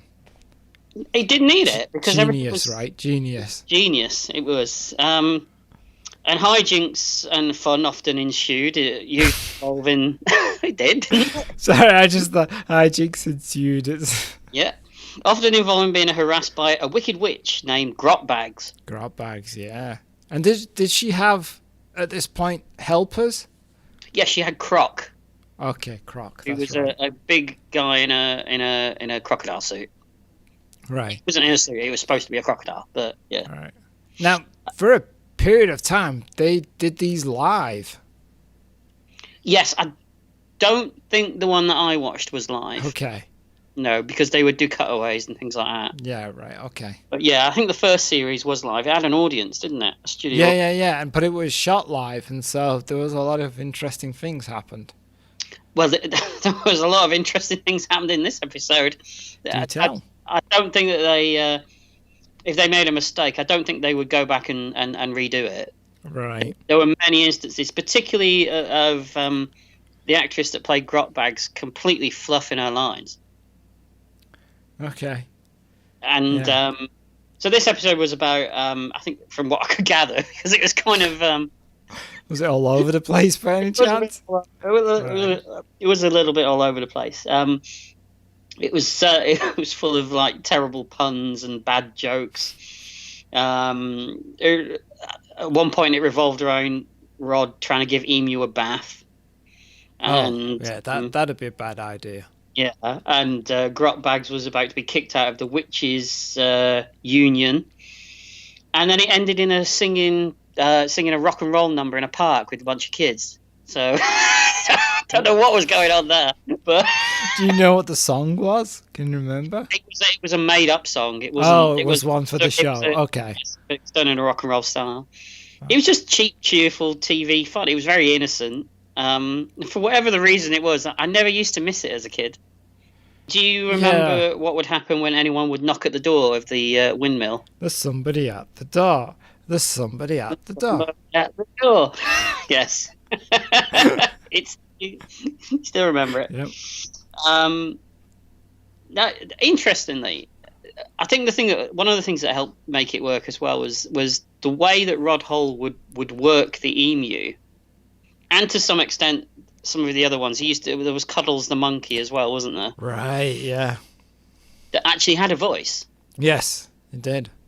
But he would, particularly the emu. You knew it was a puppet, but he did it in a way where you completely forgot that it was his arm inside of it. Right. Yeah. Because he brought it to life. Yeah. Because it was kind of mean spirited as well, wasn't it? Yes, it was. It wasn't a nice emu. No. And interestingly, I showed some of this to my son. Mm-hmm. My son's 10 years old, and I just said, just come in and we'll watch a little bit of this. And it was the bit where he was trying to give Emu the bath, and he was resisting. And you can imagine what's happening. It was attacking him and throwing all the stuff around the place, and he was cracking up with laughter. My son, he thought it was hilarious. Really? Yeah. So it still works for kids. Huh. Interesting. You know. We should say how Rod Hull died as well. Do we have to? Well, I mean, is it fair on Rod Hall? Oh, I suppose not. But it's amusing, though, isn't it? You can cut it out, but it amused me. He died adjusting his TV aerial. Slipped off his roof. Ah, well. What was he doing up there at his age? I know. Apparently, he died because when he didn't just fall off the roof. He fell through a greenhouse roof as well and fractured his skull. Like, why would you go up there? Maybe there was somebody at the door and it distracted him. Was this all leading to that? It just came to me. God. I mean, even I wouldn't do that. I would get somebody else to do it for me. Absolutely, yeah. But yeah, so Emu's World. That was my choice for 4:30. You kind of like that, don't you? Yeah, it's good. I like Emu's World. So what's your choice then? At 4:30, I'm going with The Muppet Show. Oh, classic. Yeah, and I'm going with Season 2, Episode 19, Peter Sellers. Wow, okay. Yeah. Now, the show itself is Kermit the Frog and his fellow Muppets put on a vaudeville show at the theatre, bringing in a famous celebrity to help out for each episode. It's kind of hard to choose just one Muppet Show episode. The series ran from 1976 to 1981. Mm-hmm. This episode, of course, features Peter Sellers, but also it's the first time we hear the It's Not Easy Being Green song. Oh, right, okay. Yeah, and Peter Sellers appears as a wild gypsy, a strange doctor, and forms a band against drinking in this rare performance from the Master of Disguise himself. There's also an interesting scene between Kermit and him where Kermit says to him, you know, you can just be yourself. And Peter Sellers says that there is no me. Probably true. Yeah, so I thought that was interesting. But there's also some good songs, and it's fun. And The Muppets, it's always great. And there's over 100 episodes of The Muppet Show that I think people have forgotten about. I think that's why I would find it difficult to pick an episode of The Muppet Show, because it doesn't feel like a show. It feels like this one massive thing. And the only way I can differentiate things is by picking out the guest stars. I remember the guest stars more than the actual episodes, if you know what I mean. No, I totally get it, because I was looking and I saw one and I was like, oh, I think Paul would go for that one, and it was Vincent Price. Oh yeah. I've seen bits of that. Yeah. Yeah, so it is difficult to choose one, but I think that's also great about the show is that you can just randomly go this one, and it's always good. What was your favourite segment in the Muppet Show? I kind of have a thing for Gonzo. Yes. I kind of like Gonzo. I can see that. I can see why you would like that. Yeah. Yeah. Pigs in Space is always good. In Space. I love the cutaways to the two old guys just complaining about everything. You know what? I can see you sitting there in that little booth going, oh, the Doctor is a woman now. No keen on that. Animated episodes of Doctor Who? No. Yeah, I can see you doing that. Well, that's why I like it, obviously. Yeah, I like Fozzie Bear too. Oh yeah, Fozzie Bear and the band. Of course, yeah. I mean, that's the thing about the Muppets. There's so many great characters. And that's why they're still going today. Yeah, and it's also a show where you can take it as a child and enjoy the Muppets and the puppetry and the colours and the songs. And then as an adult, you can go, oh yeah, I know what they're saying. Yeah, absolutely. I remember the Pigs in Space episode that featured Mark Hamill. I imagine that's a good one. Yeah, and he's actually, I think it was around about the time that Empire was due to come out, so he's wearing that that kind of cream-coloured outfit he wears in Empire. Right. So he was obviously around about that time, yeah. And I think I remember watching that as it was broadcast. Because it used to be on about dinner time, and so you'd sit down and you'd be allowed to eat your dinner in front of the TV. And that's what would be on. Definitely. Yeah. Yeah. Great choice. Well, from the Muppets, we'll go to... Oh, gosh. Here we go. What's this going? This doesn't sound good. 5 o'clock. I've chosen Rent-A-Ghost. So Rent-A-Ghost was a TV show that ran from 1976 to 1984. You realise I knew Rent-A-Ghost was going to appear at some point. Yes, I knew that you knew that. So it was. I've chosen episode 3 from season 5. I didn't realise it ran for so long. There were 9 seasons. 9? Wow, okay. There's roughly between 5 to 7 episodes per season. So it's that usual sort of like British TV, BBC comedy thing. It's still a long time. It is a hell of a long time for a kids show. Yeah. Especially a show that didn't really have much. Well, you say that. Yeah, I do. To prove me wrong, Paul. So the synopsis of Rent-A-Ghost is that the idea behind it is that Harold and Ethel Meeker are a little couple that live in South Ealing, where they run the company Rent-A-Ghost, where they rent out spooks and ghouls to the public. And that is it. Oh, okay. Well, yeah, that gives you a lot of room to manoeuvre. That's right. So we had Mr. Claypole. These were some of the ghosts, but over the course of the 9 seasons, the ghosts would revolve. Yeah, but let's be honest. We only remember Mr. Claypole. We do. Mr. Claypole was a court jester at the court of Queen Matilda, apparently. I didn't know that. No? We had Hazel the Witch, Nadia Popoff, who was a I remember Popoff. Yes. She was a Dutch ghost who suffered from hay fever. Mm-hmm. Yeah. So you're smiling now. I can see you smiling. Yeah, I liked the show when I was a kid. So a lot of other ghosts came and went. And we also had a pantomime horse ghost as well. I remember an episode that revolved around the pantomime horse. Yes. There was quite a few. Yeah. Because it would go off and they would have to bring it back. Yes. So it was a kids comedy series with plots usually revolving around the ghosts being hired to haunt various people or slapstick sort of shenanigans and hijinks and things like that. Do you ever think that the Michael J. Fox film The Frighteners watched Rent-A-Ghost and were like, I wouldn't be surprised if Peter Jackson knows Rent-A-Ghost. Yeah, it seems likely, right? And wasn't there a new BBC sitcom on last year that reminded me of Rent-A-Ghost as well? There was, a group of ghosts haunting an old manor house that had been bought by this couple. Yes, but only the wife, could see him. Yes. Yeah. It reminded me of Rent-A-Ghost a lot. It's still a funny show. I still think it's funny. It's cheap. Mm-hmm. It's got that BBC Studio Land sheen to it, hasn't it? From a lot of shows had back then.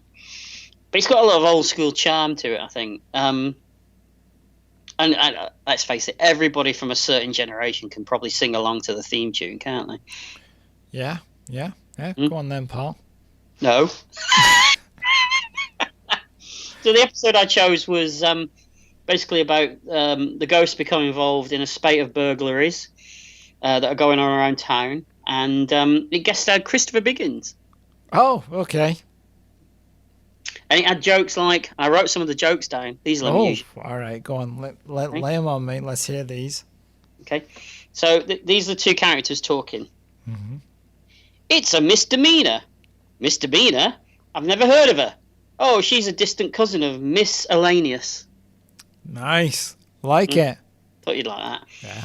Another joke is that they catch a man looking through the window, and the Dutch ghost says, "Oh, it's the pooping Tom." Pooping, because she's Dutch. Oh, okay. All right. Yeah, it's that hello kind of thing, you know. Got it. Right, yeah. So there's lots of like silly word play and all that kind of stuff. And another one that I wrote down is, I want a spell removed. Well, go to the sanitary spectre. I said spell, not smell. Okay. Wow. That's a reach. I have one more. Oh, all right. Yes. Go on. I've got one more. Honestly, this is the last one. Okay. I'm thinking changing my name to Ethel Kitchen so that I can be a household name. Okay, I can see why you like this show, Paul. It's got all your jokes in it. Well, that's Rent a Ghost. What's the choice then? 5 p.m. We've actually done a podcast on this, so it's one of the, I think, 2 that we've actually done a podcast on in my list. 5 p.m, Paul. It's dinner time, tea time for you Northerners. What's it going to be, Paul? Think about it. I don't know. Go on. It's a Saturday. It's ITV. It's 5 p.m. What's it going to be, Paul? Come on. The A-Team. Yes! Exactly. Well done. Nicely. 4 Vietnam vets framed for a crime they didn't commit helped the innocent while on the run from the military. What can you say? What can you say that we didn't already say? Right, that we did in our entire podcast about it, where we loved it. So I chose Season 2, Episode 21, which is Deadly Maneuvers, which actually doesn't fall into the formula that the episodes normally do. Oh, do tell. So, in this episode, the team are using a period without a job to retreat for military-style physical training. But a syndicate of crime lords so fed up with the A-Team ruining their business that they pay legendary Major Douglas Carl a fortune in advance to set up an evil A-Team of 4 merciless super mercenaries to put them out of business for good. Having done their homework, the challengers use 3 team members' weak spots to take them out, one by one. A girl to bait face, a dog for Murdoch, BA's daily gallon of milk, and thus Hannibal is alone, with no other clue than the dairy firm which delivered the drugged milk, and he has to escape the killer quartet before he must free the others and plan a revenge. Wow, super mercenaries. Yeah, they're not that great. I wonder whether this is where they got the idea for the because you know there were toys, little action figures, and they brought out a set of sort of evil bad guys that they could fight. I wonder whether they got that from this episode. Oh, maybe, yeah. Was one of them have a moustache? Perhaps. Oh, there we go. Yeah. Yeah, so it's slightly different from the normal A-Team episode, but it's pretty good. I like the way that they figure how to get out of things. Oh, the one thing that strange things is I forgot that the journalist has changed in this episode at this point. Oh, is it not April? April? No, Yeah. we did that. We got that mixed up last time, didn't we? April's the second one, isn't she? We always get mixed up. Yeah. But this one's not as good as the original one. No. But she does get more to do in this one than the original. I don't know, the A-Team, I can't binge watch the A-Team because most of the episodes are exactly the same. But whenever I watch an A-Team episode, I always enjoy it. I've never encountered a bad one. Exactly. Yeah, I agree with you on that. Just like we said on the podcast, I mean, it's just really good fun. Yeah, totally. And there's always something to enjoy, even in the bad episodes. If there are, there's still something to take away from it, I think. So yeah, in this one, I was kind of watching George Peppard, and I was like, he's acting really weird in this one. Like, what's going on? And then I realised he had drunk some of the drugged milk that had affected BA badly, and that's why he was acting strange. Oh, I see. Right, yeah. Yeah, I thought he was just having, a bit of the sauce. A George Peppard moment. Yeah, but no, apparently not. He was, and I'm doing air quotes, acting. And I kind of like the idea that it's, Face gets affected by a woman, and Murdoch, it's like this dog that's at the side of the road that he thinks has been knocked over. It's all these, like, tropes that have been throughout the season.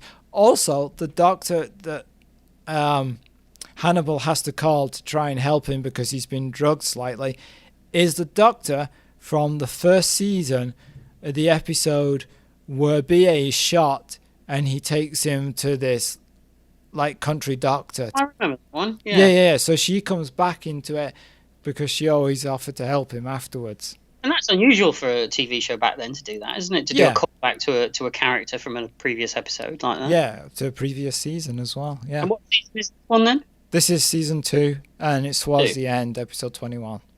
I'll have to look for that one then. Yeah. So me? Is it me? Well, I'm at 6 p.m. So what do you got? Well, I'm what at do you got? 5:30. That's fine. You do it then. Yeah.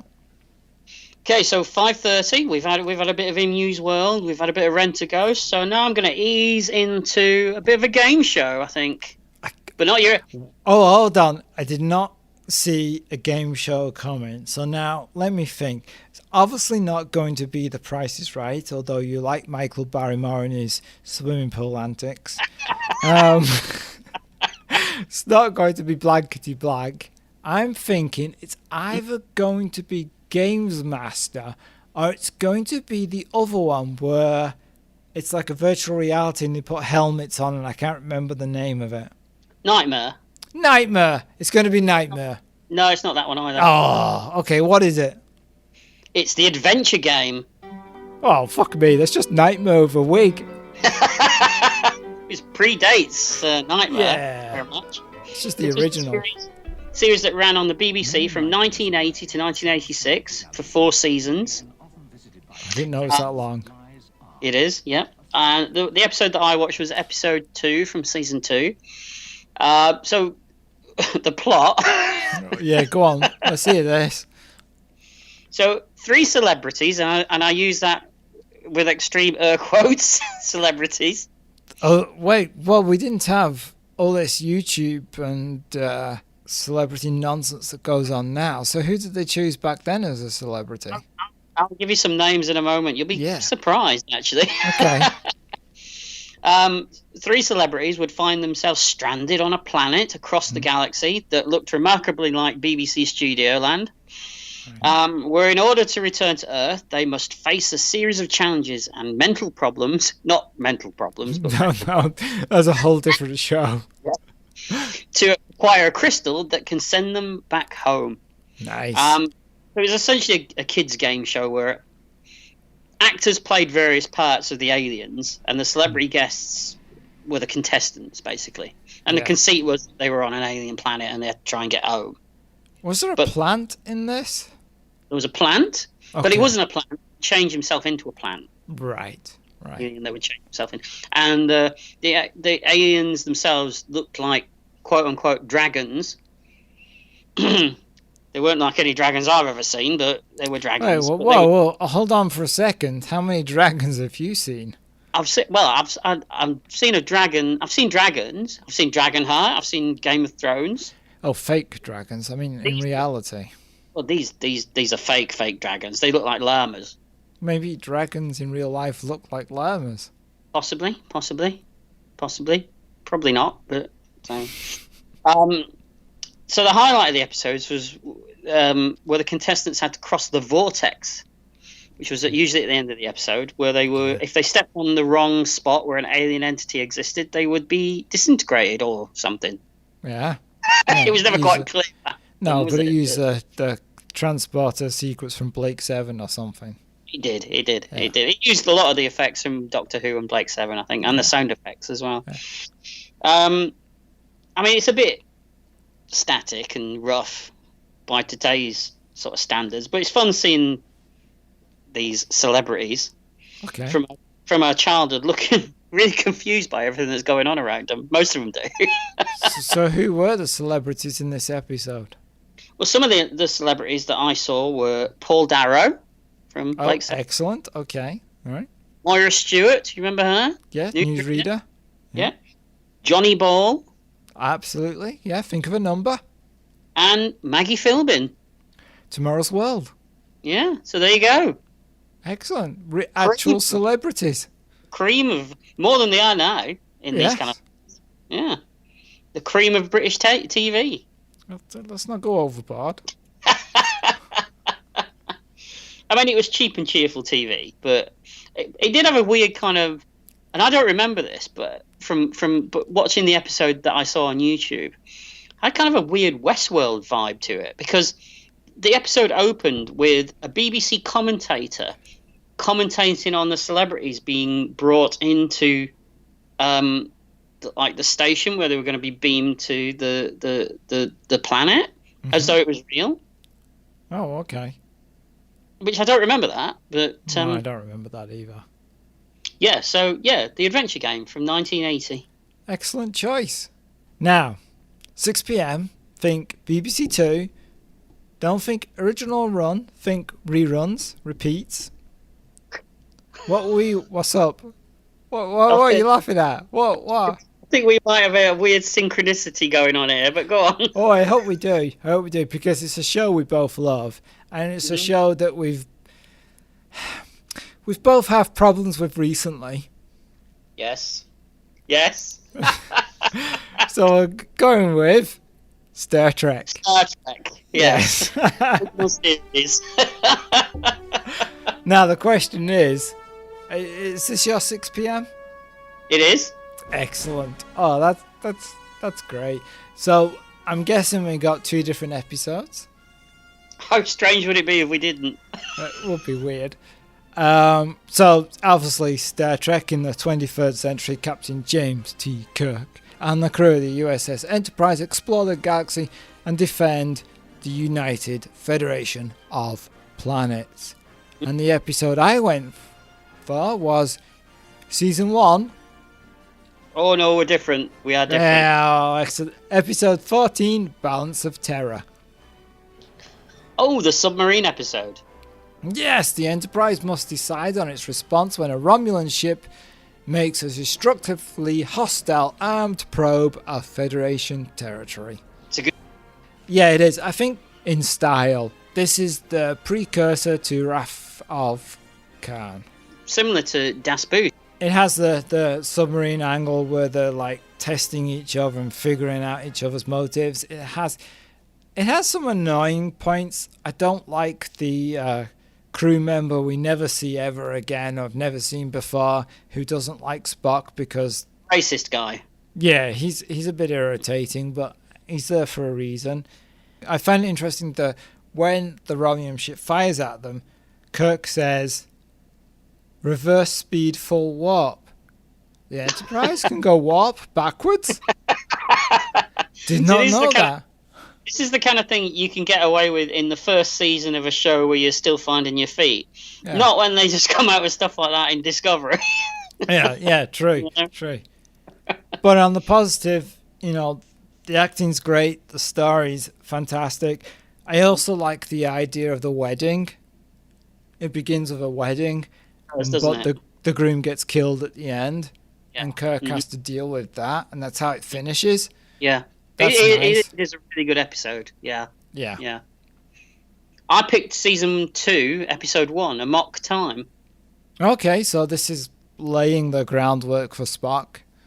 It is. It's the first time that we see Vulcan. It's the first time that we see the Vulcan salute, and it's the first time we hear "Live Long and Prosper." A lot of firsts. So the episode involves Spock suffering from Pon farr and having to return to Vulcan to choose a wife. It results in a cracking fight to the death between Kirk and Spock. Does he get his tunic ripped? He may well do. Oh, yes. Okay. Yes. Yeah. They were very badly put together, those tunics. Maybe even a red line. Possibly a red line. Possibly. Chest, yeah, Chrissy's manly chest. Yeah. But I just think it's a fun episode. I like the whole Vulcan stuff that's going on. I think Leonard Nimoy's fantastic in the episode. And it's one that I always enjoy. And any chance I always enjoy the episodes. I love the episodes set on the Enterprise, but any chance you get to see, particularly a planet that is such a big part of one of the characters, was always interesting, because you didn't see it much in original Trek. Now Vulcan's everywhere, isn't it? Right. Yeah. But we should say as well why we both chose Star Trek for the 6 p.m. slot as well. I think because, and you can argue a different point, is that when we were growing up, Star Trek was rerun on BBC Two at 6 p.m. And at that point, that was all the Star Trek we knew. There was no TNG at that point. Yeah, it's exactly what I was going to say as well. Yeah, Right. it was my first exposure to Star Trek. 6 Yeah. o'clock. Absolutely, mine too. And we bought the videotapes, which was like 2 episodes on Yes. a tape for like 10 quid. Yeah, And that was it. That's all we had. yeah. And even when TNG started in the States, we didn't have it for a while. Yeah, there were 3 seasons in before the BBC started to show it. Right, Yeah. because I used to get videotapes of the episodes from various people, and they'd been copied so many times that by the time that I got it, it wasn't even in colour. So no, I borrowed those tapes off you, and it was like watching ghosts play. Yeah, the tracking was off, there was no colour, and we sat there, and let's bear in mind this is first season TNG, so this isn't even good TNG. And we just sat there like going, wow, look at this. Absolutely. Yeah. The original series is always my Trek. Even though we're later than the show, it's still all we knew. Well, I think because we were growing up in the late 70s, early 80s, when we first experienced Star Trek, it didn't feel old to us. No.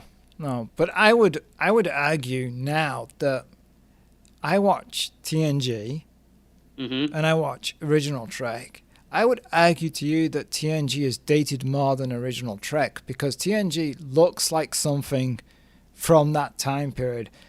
But original Trek is so like weird, colourful and different that it actually kind of looks like something that could be from the future. Yeah, I'd agree with you completely, 100% on that. Yeah. Yeah, I think that's the problem with modern Trek. It does date very badly. Yeah, I think it's because it has that brown and that soft furnishings look. Yeah, like I always thought the bridge of the Enterprise D looked like the reception area of a hotel. Yeah. Yeah, definitely. I think that's why I like the web series. You know, the Star Trek Continues. Okay. Yeah. That could be. Yeah. Fun fact for you though, and I'm sure you know another this. one. Oh, hold on. I'm enjoying these. We were talking about Star Trek being shown on the BBC. I suppose you already know this. I know you do, but a lot of the episodes were heavily edited in the UK, and some of them weren't even shown at all until years later because they were deemed too violent or disturbing. Yep. It's true. Good old BBC. Yeah. It's a good thing we've got that hold in our hands, eh? Yeah, I mean, I think one of the TNG episodes wasn't shown because it involves Irish terrorism. There was, yes, and that happened in Miami Vice as well, didn't it? There was some Miami Vice that wasn't shown as well. Yeah. And Starsky and Hutch. Yeah.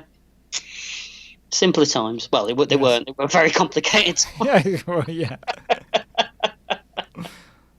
right. We're up to 7 o'clock, are we? It's kind of fun that we both had the same for 6 p.m. So at 7, what are you going for, pal? And I've gone for the second of my 2 game shows that I've chosen. Wow, I have no game shows in my list. Says it all, really, doesn't it? Not really. What does it say? Would you sense of fun? Oh, okay. All right.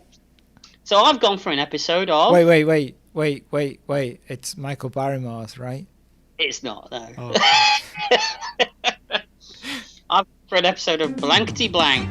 Oh, okay. Yep. The Blankety Blank ran from 1979 to 2016. Yes, but which host are you going for?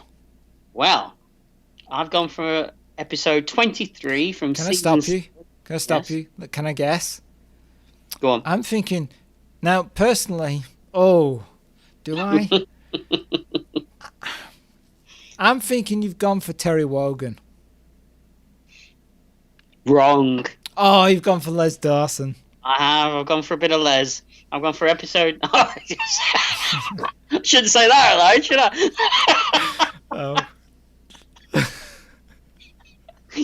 Oh, dear. I've gone for a bit of Les Dawson. Episode 23 from season 7 in 1985.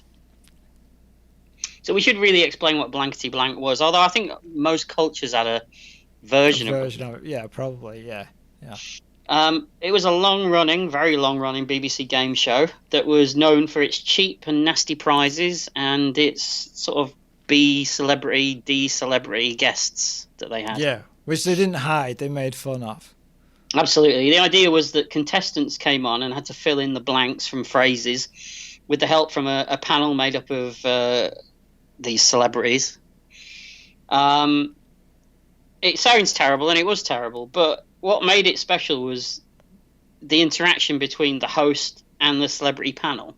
Right, yeah. And that dated all the way back to when Terry Wogan used to do it with people like Kenny Everett coming on and bending his massive microphone wand. Remember that? Yeah, they used to bend it in half. Absolutely. But the episode I chose was a Les Dawson episode because who doesn't like Les Dawson? Yep. Les was he was kind of, what would you say, he was deadpan in his delivery. Yeah, I'd go with that, yeah. He would insult the guests. He would insult the celebrities. He would insult the show. He would take... It was almost like he really didn't want to be there, but Exactly. he wasn't horrible about it. No, not at all. It was all done in a way like you were in on it with him. Like, you Yes. know this show's crap. He knows it's crap. He knows that these prizes are crap. Yep. You know? In a lot of ways, it was very similar to Jim Bowen on Bullseye. He was the same, wasn't he? He knew it was rubbish. I can see that, yeah. But he was the kind of comedian that he could be witty when he wanted to be. He could be bawdy and saucy postcard humour, couldn't he? Yeah. And he did wordplay as well. And then sometimes he would do all three all at once. Yes. Yeah. Yeah, he's really good at the show. Yeah, so it's kind of Les Dawson that's made me pick this, really, more than the show itself. Interesting. I always looked forward to watching Blankety Blank when Les Dawson was doing it, but I did enjoy the Terry Wogan show. Different reasons, really, you know. So the episode that I picked had things like there was a moment where he's talking to a contestant about his time in America on a pig farm, and he asks, "Did you find it a long sty, or was it a bit of a bore?" You know? Right. But I imagine he does a look to the camera. He did, okay. And he kind of like looked that just kind of went, oh, I know it was rubbish, but you know, it's all I've got. Yeah. Right. And amongst the panel on the episode that I chose had Frank Carson, Okay. Sarah Green, Yes. I mean, and good old Babs was on there as well, Barbara Windsor. really? Yeah. Oh, that's only 3. Anybody else? Oh, there we are. That's Duncan, the highlights for you. yeah, Duncan somebody or other. I can't remember his name. Duncan Goodhue? It might have been him. Yeah, the swimmer. Okay. Yeah. But yeah, it was just. I watched it and I laughed again. It was just funny, you know. Yeah, I occasionally watch them you find them on YouTube. Absolutely, I think it's a nice. It would be a nice way to ease into the early evening. I think with an episode of Blankety Blank. I like that you've chosen these game shows. They never occurred to me. I do see them on YouTube, but I'm sitting around on my computer and I accidentally come across one and I watch it all. So I don't know why I don't make an effort to see them. Yeah, they're just memories for us, aren't they? Really? Yeah, absolutely. Yeah. So what have you got? Well, slightly, because I've gone for 7 p.m., but in reality, I believe this was a 9 p.m. show on BBC Two. Usually, when it first started, it was after a weird comedy about short people. Okay, all right. Yeah, but this is an American show, and it's called Moonlighting. What was the comedy about short people then? It's about that being short was illegal. I don't remember that at all. Very, very short-lived British comedy show. It must have been short-lived. Yeah, no, there's a lot of short stuff about it. You're doing the gags for them, yeah. Yeah. And I watched all of Moonlighting, and I don't remember that. So. Yeah, so I went for Moonlighting. The quirky cases of a farmer model and a smart aleck detective who manage a private detective agency called Blue Moon.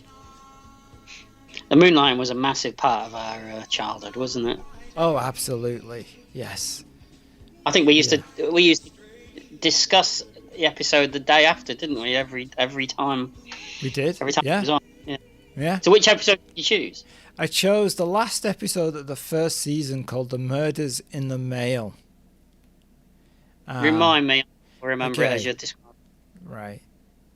So David and Maddie do some moonlighting of their own for a debt collection agency when Blue Moon is short of money. They discover that one of the debtors has been killed, but when they return with the police, the body has disappeared and a completely different man is at the scene claiming to be the client. This leads the duo to become involved in an assassination plot, and in order to save the suspected victim, whom they know is a Chinese man with a mole on his nose, they must get into a formal dinner event where the successful effort to prevent the murder culminates in a huge food fight amongst all the event's attendees. I remember this one. Yeah. Yeah, so it's classic moonlighting. This is also the show that introduced Bruce Willis to the world. Yeah, definitely. Definitely, yeah. Sybil Shepherd is great in it. Mm-hmm. This is one that has a food fight at the end of it, the chase sequence. It has a rhyming sequence. I mean, the first season and the second season, and probably a bit of the third season are great, and then we go downhill after that. The beginnings of moonlighting, there's some stuff in there that we've probably never seen before on television. Right. And even when the show was going through things like the writer's strike, they would bring that into the show. Yeah, the episode The Great Poop. Yes. Is the one where they say, like, there's no episode, it's a writer's strike, and then it's just an interview of Bruce Willis and Sybil Shepherd as David Harrison and Maddie Hayes. Mm-hmm. And, like, it's interviewing them about why don't they like each other and what they're doing. And then there's also that question that she asks at the end where she asks David Addison, Bruce Willis, what happened to your hair? Because obviously throughout this moonlighting, he starts to lose. Bruce Willis loses his hair throughout that season. Yeah. And wasn't there an episode where it ran short, so they had a bit of a sing-along? Yes, there is that. Brought in the camera crew and they were talking to the audience. Yeah, and then there's the episode where the bad guy does a runner, as it does in most American shows of this period, but he doesn't run away down streets. He runs off set. And they end up chasing him through the studios. Yeah, there was so much in Moonlighting that, as I said, you just didn't see in other shows. And it's weird Moonlighting because it's one of those shows that I very rarely ever think about. But when you do think about it, you think, oh, I really must have another look at that. I think it's because it went so terrible towards the end. Yeah, wasn't that when Sybil Shepherd got pregnant and they hated each other, and Bruce Willis wanted a film career. They're very early in scenes together, weren't they? Right. And some episodes are not even them at all. It's the other two, DePesto and Bert. Yeah. Mm-hmm. Yeah. So I imagine those stick in your mind, and that's what leaves you a bad taste and why you don't go back to it. But if you watch the first season, second season, it's fantastic. Yeah, I'd agree with that. Yeah, definitely Moonlighting was a thing. Yeah. And Sybil Shepherd, who wouldn't? Well, not Bruce Willis. He clearly. No. Allegedly. Okay, Moonlighting. So I'm still at 7:30. Okay, so you go ahead. So I've gone for an episode of Porridge from 1974 to 1977. Excellent. What episode? Oh, describe the show. Well, the show was it tells of the prison life of Fletcher, who's serving 5 years, and all he wants to do is just bide his time, keep his nose clean, and not be ground down by the system. And each week, he and his cellmate Godber would get involved in various schemes, and you guessed it, shenanigans. Oh, your favourite word. Yeah. Did they ensue? They did ensue, yes. Oh, It starred Ronnie Barker, Brian Wilde, Fulton Mackay, and Richard Beckinsdale. Mm-hmm. And it was just possibly for me, I think it's like the finest example of British sitcom. Yeah. Everything works in it. Everything works in it. The writing works, the acting works. Even the bad BBC sets work. And it kind of helped that they would do that thing that British TV did back then, where they would intercut between stuff that they'd shot in an actual prison and then stuff that was clearly in a set. So you're saying it switched between 16mm film and videotape, and it never blended well. No. But that all made it work. I think that was one of the things that made it work. The episode that I picked was episode 4 from season 1, A Day Out. Okay. This is the episode where Fletch and Godber are on a outside works party. I think they're digging some kind of where they're going to plant pipes or something or other. I can't remember exactly. When Ives, one of the party, is stung by a bee, and Fletch persuades Mr. Barraclough, one of the guards, to let him go down to the village to get ointment. But instead he just goes to have a few pints and in the pub, and then he comes back, and the gang then takes shelter in a church during a thunderstorm, and Mr. Mackay thinks that they've all done a runner. And most of the episode is set in the church. Okay. I think this episode just is the show at its best. I think Ronnie Barker's never done anything better than Porridge. Ronnie Barker's just perfect as Fletcher. I mean, he's sarcastic. He's also gets a chance to show his acting as well, because there's times where there's quite a lot of pathos between Godber and Fletcher, isn't there, at times? I kind of think that's something that distinguished British comedy from other countries. The switch between... Yeah. There's always like a darkness about it.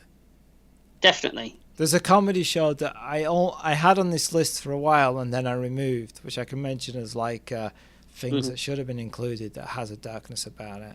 You're going to tell me? Oh, I can tell you now if you want. It was Hancock's Half Hour. But that has a darkness about it because he's such a dispiriting character. Yeah. Everything that goes wrong in his life is brought about by him. And I think that's a very British thing. It is. I think that Ronnie Barker was one of those comedy actors that he could switch from doing really well-written, clever wordplay gags to just, full-on, bawdy, rude comedy. Right. Yeah. But it was never rude in a way where it didn't have any. It always had class to it. Yeah. And his chemistry with Fulton Mackay was just priceless, wasn't it? Yeah. Yeah. And we've never done Porridge in a podcast, but we have done a joke from Porridge. Ron, remind me. It's appeared in Never Say Never Again. It's the same gag. I remember. Yes. Yeah. Yes. And that says it all about Porridge, really, doesn't it? That you can just chuck stuff like that in. There's not many comedy shows that you could do that from. No. There was a sequel done to Porridge, wasn't there? Going Straight? Going Straight. Yeah. It's okay. It's all right. It's just it's got a lot to live up to Porridge, and it doesn't quite manage it. It's like when those British comedies did a film and they went abroad. Yes, it is like that. Yeah, definitely. The idea is that it's Fletcher having been released from prison, and what does he do next, kind of thing. Yeah. But without those Porridge, constraints of prison, it loses something. It takes it all away.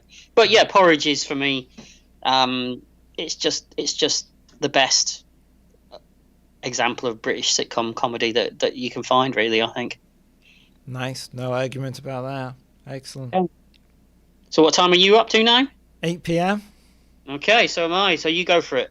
All right. So for a while, 8 p.m., I had 2 different shows, and it was pretty much a toss of a coin which one I went for.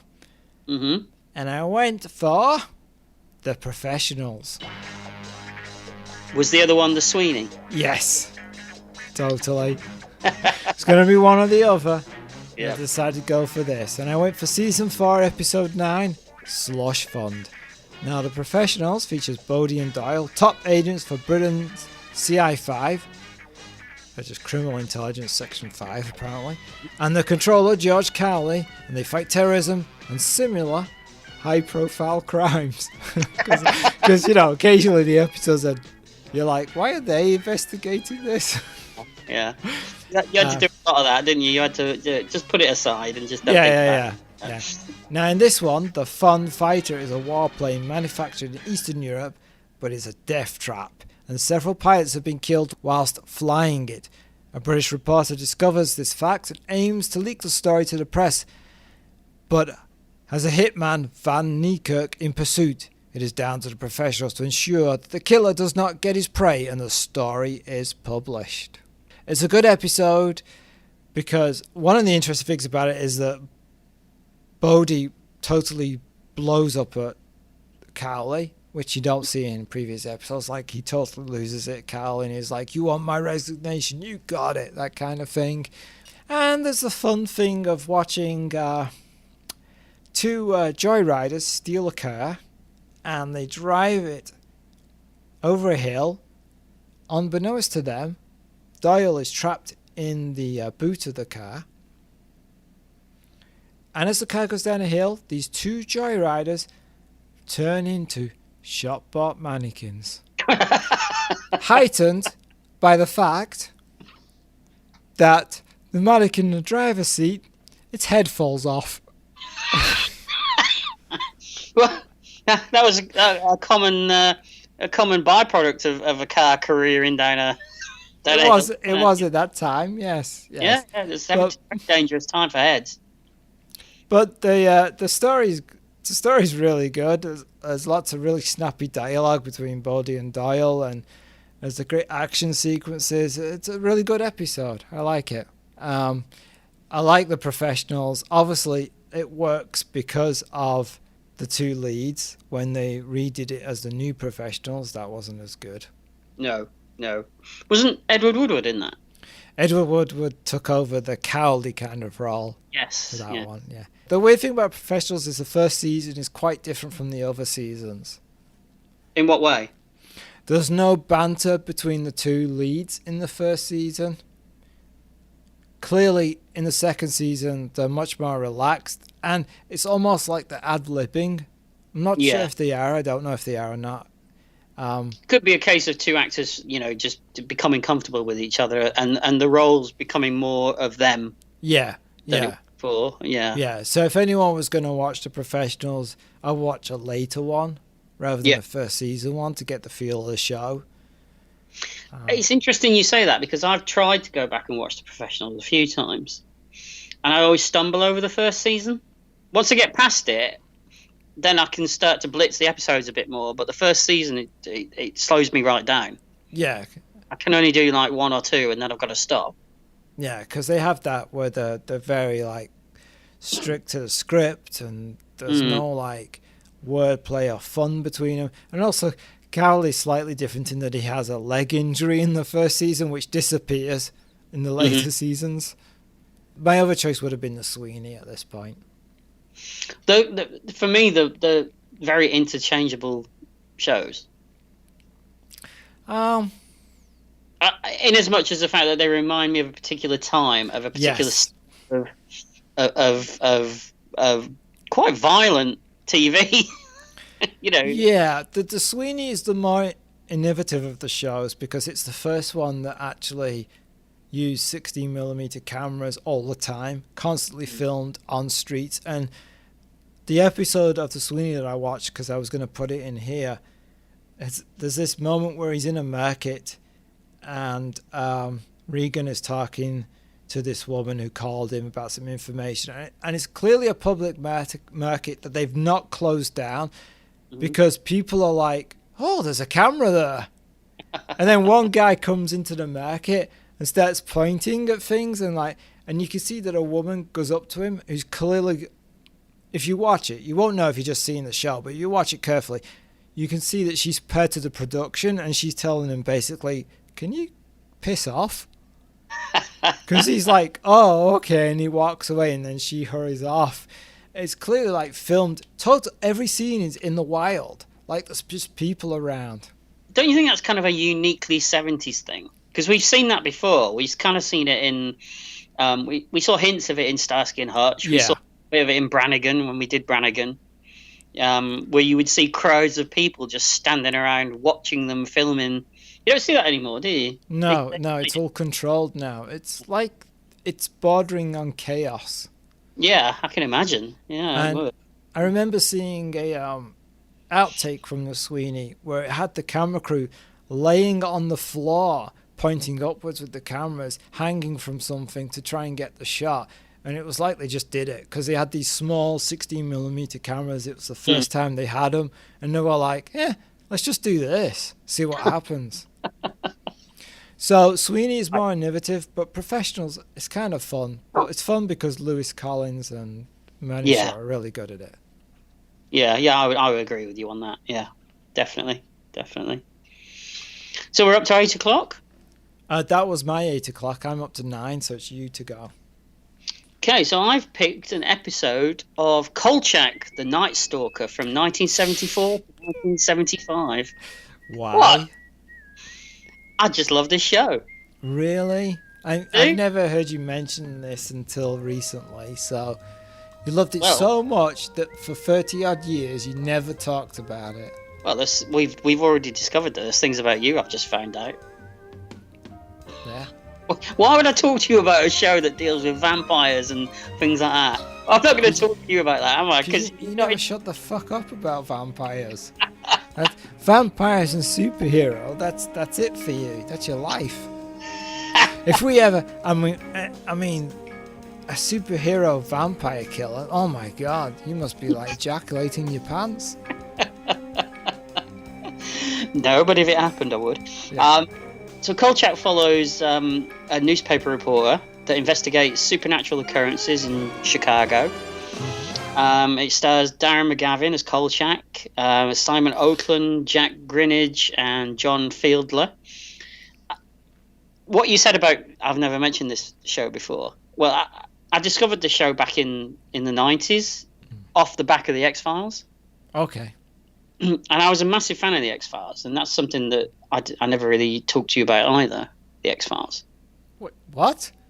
We never used to talk about the X-Files. You constantly forcing episodes on me and videotape. You taped off the TV. But there's this, Beauty and the Beast, and friggin' Highlander are the 3 shows you never stopped trying to make me watch. I don't remember that. Anyway, so... I only ever watched X-Files because you kept telling me to. How did that go for you? I never watched them all. I watched them sporadically. Yeah. Neither have I, to be honest. Certainly not the new ones. Oh, you must have watched the Lucy Lawless ones, though.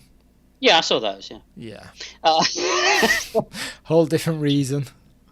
So, in fact, Chris Carter, the creator of the X-Files, he actually cites Kolchak as one of his inspirations for the X-Files. Oh, all right, okay. And I think, actually, Darren McGavin actually turned up in an episode of the X-Files as well. I like it. McGavin's great. He plays Kolchak, who's like a scruffy reporter. He's not very brave, and yet curiosity always seems to get the better of him. And that often leads him into these dangerous situations where he's facing off against demons, witches, vampires, all manner of things, conspiracy theories. Mm-hmm. The TV show was commissioned on the back of 2 TV movies. I've seen both of the TV movies. Yeah, it was The Night Stalker and The Night Strangler. Yes. Yeah.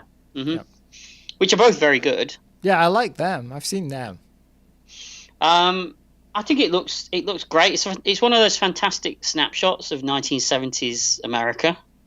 Okay. It's one of I like that kind of thing. Yeah. So the episode I've chosen is the episode The Ripper. And in this episode, we follow Kolchak as he investigates an immortal serial killer who turns out to be the original Jack the Ripper. Ah. Now, you were talking about 70s shows and about how they were done on the fly. Right. This isn't quite like that, but it does have something that we talked about when we did Starsky and Hutch. We were talking about how every role in Starsky and Hutch, even the little roles, were given something. They were written as though they were real people. They always had some kind. It's the same with this show. All the little characters that pop up because he goes and talks to lots of people as a reporter. They're all written very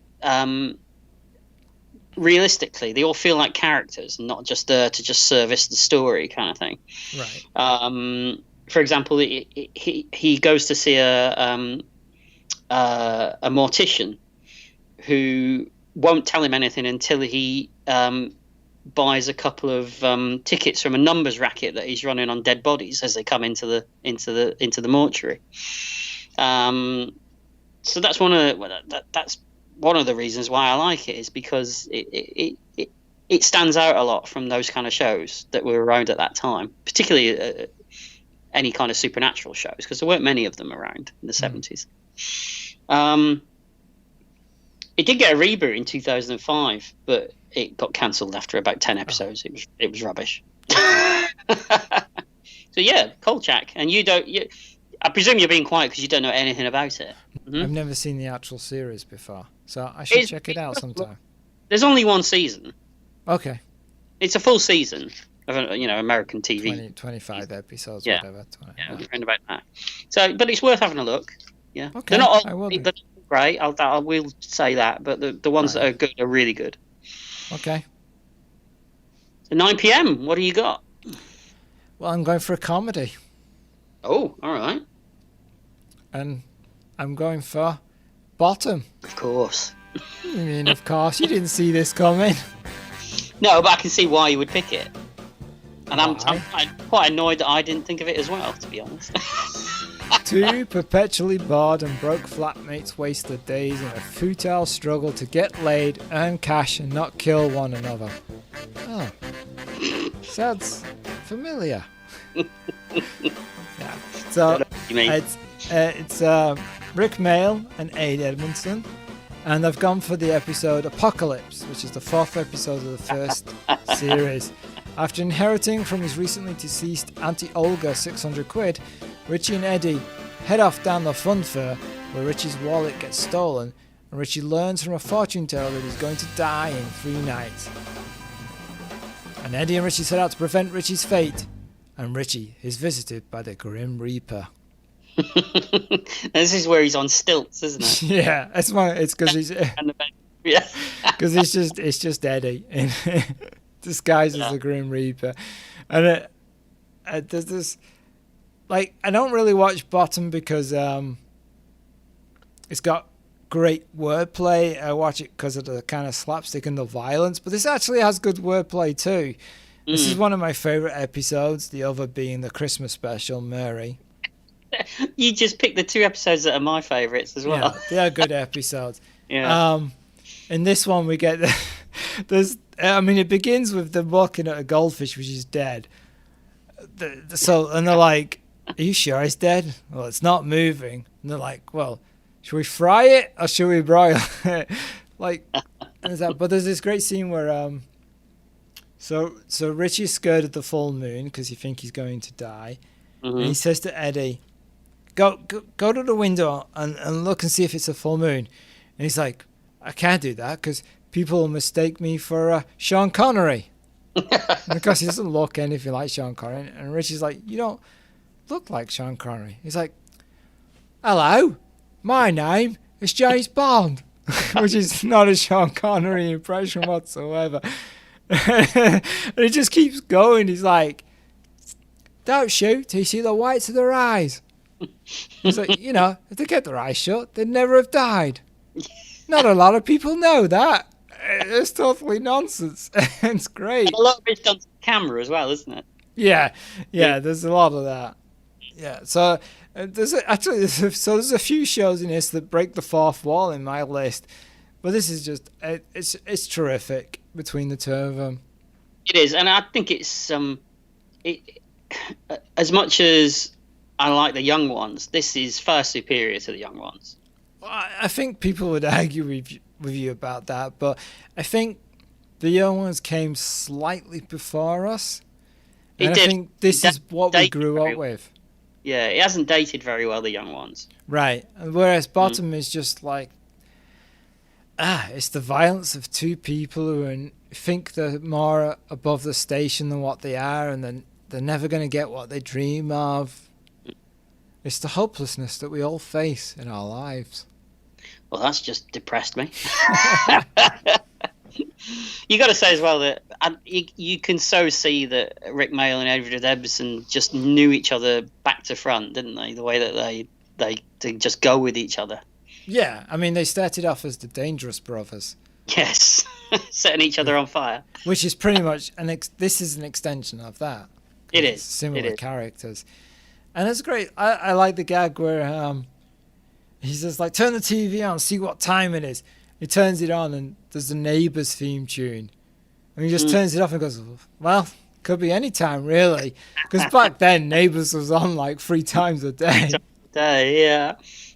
I always amuse me how Eddie's on a perpetual hunt for his next pint all the time, isn't he? Yes.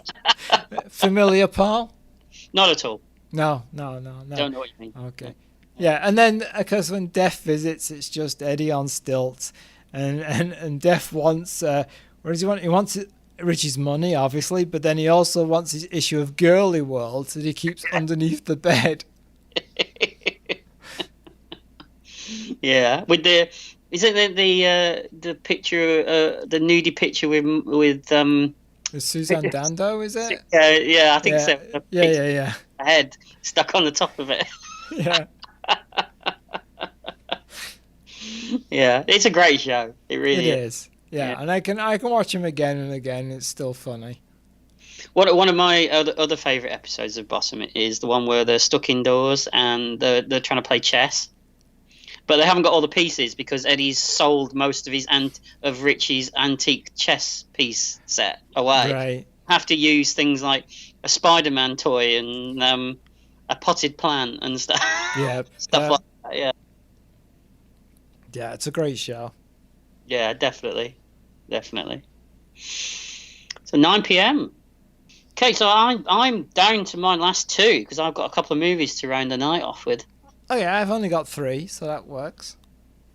So I've got a movie at 9 p.m. This'll come out of the blue for you. Oh, it's not Debbie Does Dallas again. Not again, no. I've done that for a while. I've chosen The Phantom of the Paradise from 1974. Directed by Brian De Palma. Oh, okay. Surprised you, didn't it?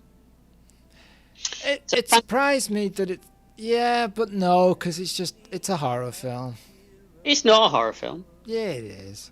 It's a musical, actually. Is it? Musical horror? Musical horror, yeah. Oh, I stab you. Comedy horror musical. You've never seen it, have you? No. No, you... So, Phantom of the Paradise is one of my favourite movies of all time. Okay? I actually own it on Blu-ray. In fact, I've owned it a few times, actually, on various formats. Okay. Definitely one you like, then. It stars Paul Williams, William Finley, Jessica Harper, Gerrit Graham. And the plot is a disfigured composer sells his soul for the woman that he loves so that she will perform his music. But an evil record tycoon betrays him and steals his music to open his rock palace, the Paradise. Do you know what it reminded me of? Streets of Fire, right? I watched Streets of Fire for the episode many moons ago. Mm-hmm. In my mind, the closest thing to it was this. And they're very different films, but they're both kind of out there, if you know what I mean. Yeah. I've loved this film since I saw it probably about 30 years ago. I think it was one of the things, it was on late at night on BBC Two. It was like a really obscure could have been a Movie Drone movie. Do you remember Movie Drone? Yes, I do. Alex Cox. Alex Cox, yeah. It's completely bonkers, this film. It's got some fantastic musical numbers. It's got Paul Williams, who what can you say about Paul Williams? He's just odd. He's the little guy. If you don't know who he is, do you? If you saw it, if I showed you a picture of Paul Williams, you go, "Oh, that guy." Know him, right? Yeah. It's got that weird 1970s nastiness about it as well. You know, that even in like comical scenes, like for example, when the composer Winslow is basically being beaten and tortured, it's still done in a sort of darkly funny way as well. Okay. Paul Williams' Swan character is probably he should be up there as one of the greatest villains of all time in cinema. And I just find the fact that Brian De Palma directed it, it's just mind-boggling. Why? It just doesn't seem like a film that Brian De Palma would do. Okay. I mean, it's got a cracking soundtrack. Even if you don't watch the movie, you should check out the soundtrack. It's on Spotify. The film itself, it riffs on things like obviously Phantom of the Opera, but also Faust, Frankenstein, Dorian Gray, Edgar Allan Poe. It's just got so much in it. Oh, interesting. I'll check it out. It was a box office flop when it came out. Oh, all right. I can see why you like it. And it's also found itself in multiple lawsuits over the years, including one from Marvel, believe it or not. Because Marvel have a character called the Phantom, and they tried to sue them over it. But yeah, I know. It's Marvel. Okay, all right. All right. So have they sued the Phantom of the Opera? I don't think they could do that. No. I think Phantom of the Opera is the main, isn't it? Is the Phantom that Billy Zane plays? Is that the Marvel character? No, it's a different character. I think different character. They sued them too? Probably. No, in Marvel, they probably have. Yeah. All right. But yeah, Phantom of Paradise. Check it out. Wow. All right. Okay. So my 9:30 is Miami Vice. No. Oh, right. Okay. Callan. Oh, yeah. Why are you always depressed when I tell you what I've chosen? No, that was a depressed sigh. That was Callan sigh. Yeah. Mm-hmm. So David Callan is a top agent / assassin for the security service, British counterintelligence, but he is an embittered man who performs his duties for Queen and Country under duress. And I chose Season 2, Episode 15, Death of a Hunter. Now, is this when the show was in black and white? Yes, this is the last episode in black and white. The black and white series were the best ones, I think. Okay, I don't have an opinion about that. Mm-hmm. I have ones that I like that are colour and black and white. This one's, even the title is interesting because Death of a Hunter, the person that is in charge of Callan is always called Hunter, no matter who it is. It's like C or M in the James Bond films. So it's Death of a Hunter, meaning him, but also Callan is a hunter because that's his job. So it has two meanings, the title. In this one, he's captured by the KGB. Callan is drugged, brainwashed, and released with instructions to kill Hunter. He obeys. But who actually dies? Hunter, Mears, or Callan? Who gets shot in the process? Most of this episode is an excellent performance from Edward Woodward because he's brainwashed and being tortured throughout most of it. And it is really good. Mm. But Edward Wood was one of those actors that could do really tough, but then he could do really vulnerable as well. Yeah. You know, there's certain lead actors that when you see them put in a compromising position, it doesn't sit right with you. But Edward Woodward was never one of those. Yeah, and this is a interesting episode because it plays with the idea of who Callan is and what his job is and why he does what he has to do. Also, we see Mears actually care a bit more for Callan than we've seen in previous episodes, because it's Mia's fault that Callan is in this position. Yeah. And then the ending, well, you don't know what's going to happen because he shoots Hunter at the end of it. He does? Yeah, he kills Hunter at the end of this episode. So where do we go from that one then? We have it. Oh, sorry. Maybe I shouldn't say this. No, go on. Oh, well, then we go into the Colour series, and then Callan is back, but it's a different Hunter, because remember, Hunter is not a person. It's just a name that's used for a different actor. Hunter changes like 3 times in the black and white series, once without even mentioning it why he's changed. But we don't get any comeback on Callan killing the previous Hunter then. No, because Callan's brainwashed and they know that it wasn't really Callan. But they're suspicious of Callan. Mm-hmm. That's why the Colour episode is also redone as the film as well. Oh, right, yes. Okay, yes. Where they're suspicious of Callan and they're not sure whether he's up to the task of being back in the department again. And he's a bit twitchy. Yeah, and that's because of what happened previously in that he killed Hunter. Right. And then, of course, later on in Callan, he becomes Hunter. Yeah, definitely. Yeah. Oh, Callan is a great show. Yeah. Yeah. And Edward Woodward's always... He's one of those actors that you can just watch in anything, isn't he? Yes, definitely. Yeah, he's in one of my favourite horror movies of all time, The Wicker Man. He's fantastic. Yeah, that's true, yeah. Mm-hmm. And the Equalizer. Yeah. So, and this is a good double bill with the Sandbaggers. Yes, I can. From what you've said about the Sandbaggers, I can see that. Yeah. Cool. Excellent. Callan, good choice. Thank you. So that goes to 10:30, and my second and last film, and it is Get Carter. But not the original. I'm going for the still. No. Right, that's over. We're done.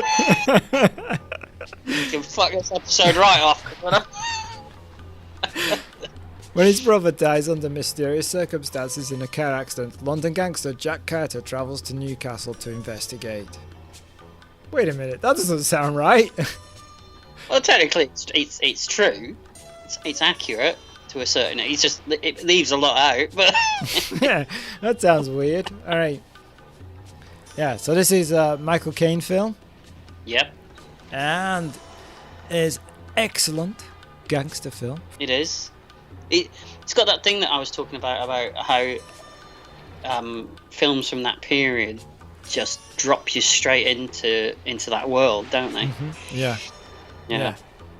Michael Caine's character is not particularly nice person, is he? But No, not at all. You do support him.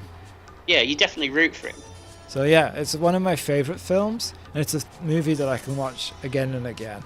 It's got a weird view of or insight into northern life as well, hasn't it? Back in the early 70s. It's a very northern situated movie, isn't it? Yeah, because apparently, well, it's northeast, right? Because Newcastle. So, in theory, he's going back to Newcastle, although obviously he doesn't sound like he's from Newcastle. He's lost his accent. Yeah, he's tried to fit in. Mm-hmm. Yeah. Um, I love the scene where the people turn up at the house after I think it's when he's just done, the how's father with the landlady. And he just walks outside holding the shotgun on the 2 guys completely naked. Right, yeah. Because he doesn't care, does he? Yeah, it's good. Yeah, I would put the Get Carter in. On another day, I would put it on. Okay. Yeah. Again, I'm kind of annoyed I didn't think of it. Oh. Great soundtrack as well. Absolutely, yeah. Mm-hmm. And the ending. You wouldn't get away with that ending today. No, you wouldn't. No. And we're not going to spoil it, but it's a good ending. No, spoil it. No, it's a good ending. So shall I do my final? Yeah, and then I have one more too, so we're good. So 10:30, my final viewing pleasure And you knew it was going to be one eventually, don't you? And I left it till the end because it's fitting for the end of the night when it's dark and it's a bit spooky, depressing. And you want to end it. I've picked The Horror of Dracula from 1958, Hammer production. Why, Paul? I'll tell you why. I couldn't let the day go without including a Hammer movie, and Dracula. It's not just my favourite Hammer movie, it's probably my favourite Dracula movie of all time. And you know I like my Dracula movies. You love your Dracula movies. I do. It stars Peter Cushing, Christopher Lee, Michael Gough, Melissa Streebling and Carol Marsh. And the plot, if I need to actually tell you the plot, Jonathan Harker accepts a job at the vampire's castle under false pretenses, forcing his colleague, Dr. Van Helsing, to destroy the Count when he targets Harker's loved ones. This is the first time that Christopher Lee plays Dracula, the first time that Peter Cushing plays Van Helsing. It's the second, not the second movie but it's the movie that came after the first Frankenstein movie. So it was kind of a logical thing that they would do Dracula after Frankenstein. Right, yeah. It looks absolutely gorgeous. It's shot in a way that it just illustrates what Hammer could do with very little money and still make it look like it cost $10 million at the time, you know, when it probably cost about 350 quid, you know. Right, yeah. And up to that point, it's got we'd never seen Dracula played this way before. You know, it was an audience that was used to things like Bela Lugosi. Okay. And in this, you've got Dracula being terrifying, seductive, sorrowful, kind of everything that we've come to recognise in modern vampire movies as well. Came from this movie, I think. So you're saying that the modern interpretation of Dracula doesn't come from the books, but comes from the Hammer interpretation of the books. Absolutely, okay. I think, yeah.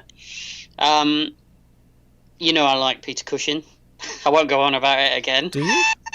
I didn't know that. He was the star at the time as well, not Christopher Lee. Christopher Lee was kind of not very well known. James Bernard's score as well. It's probably one of the best scores in any Hammer film.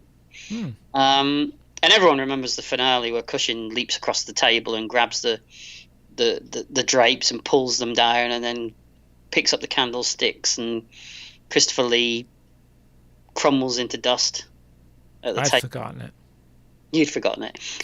The final shot of the movie actually is one that they stole for Flash Gordon. They did the exact same shot of the handprint of the dust floating away and the ring just left on the floor.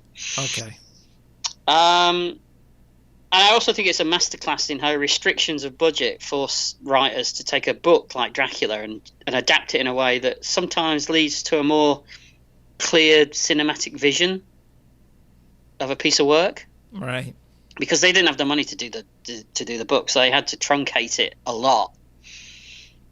And that book's very flawed anyway. It's overly long and it goes in places where you don't need to go.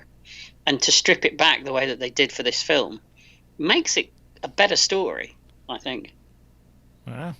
So yeah, it's probably my favourite Hammer movie. Okay. Yeah. Not a lot left for you to say there, is there? No, not really, because you haven't talked about anything else that enthusiastically. I do love a Hammer. Yeah, you do love a Hammer. My final thing is it's a TV show. Mm-hmm. And Oui. what have we been missing, pal? What have we been missing? Miami Vice. Yes, Miami Vice. What have we gone for? Well, we've gone for season 2, episode 12. Definitely Miami. Oh right, okay. You have to remind me which one that is. Crockett finds out firsthand about Charlie Bassett as a violent drug runner with an enticing wife that Sonny just can't get out of his mind.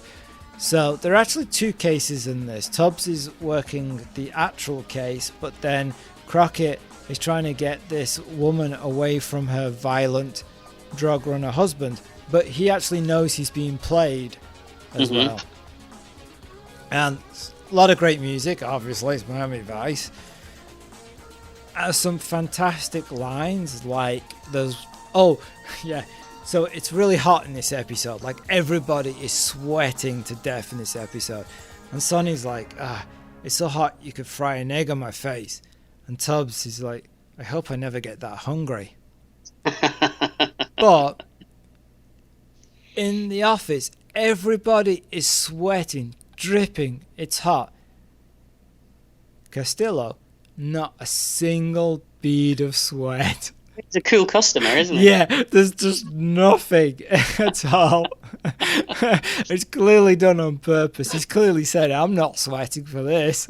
That tracks with what we know about Edward James Olmos, and yeah. We talked about the episode that we did about Miami Vice, whereas he had a very singular way of playing Castillo, didn't he? Yeah, it's just great because you notice it immediately. You're like, why is this guy not sweating? At the beginning, the Crockett and Tubbs are sitting waiting for somebody to show up, and we're early in the second season, but we're already starting to get this feeling of like they're just like, why do we do this? It's just a waste of time. It's pointless.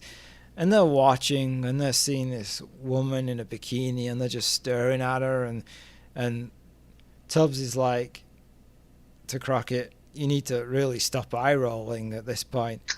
And because he says like you need to stop eye rolling because you're going to sprain something. And Crockett's like, a sprain in the right places? That's okay. It's when it leads to something worse than a sprain. And then Tubbs is like, I need to stop looking because at some point she's going to confuse the humidity for my sweat. Yeah. There's just a lot of like lines between them, and it's good stuff. There's so many good lines in Miami Vice, and the interplay between Don Johnson and Philip Michael Thomas made it work. Yeah. It's interesting actually because I almost picked Miami Vice as well. Okay. But I knew you would, so I didn't pick it. And it was interesting the fact that I was going to pick a season 2 episode as well. Oh, okay. I was going to do the 2-part Prodigal Son. All right, that's okay. Episode 1, episode 2. Yeah. Then this episode finishes with Tubbs's deal going completely wrong with this fly-by-night cop who's trying to lead it. It just screws up and it's ruined. Meanwhile, Crockett, he's kind of falling in love with this woman because she's kind of weird and mysterious, but she's playing everybody. Mm-hmm. And he goes and walks down the beach to arrest her. And he doesn't say anything to her, and she's just like, oh, we could just go away and find another beach somewhere and we could be nice together. And he says nothing. And then this helicopter lands and these 2 uniformed cops get out and she realizes that she's being arrested.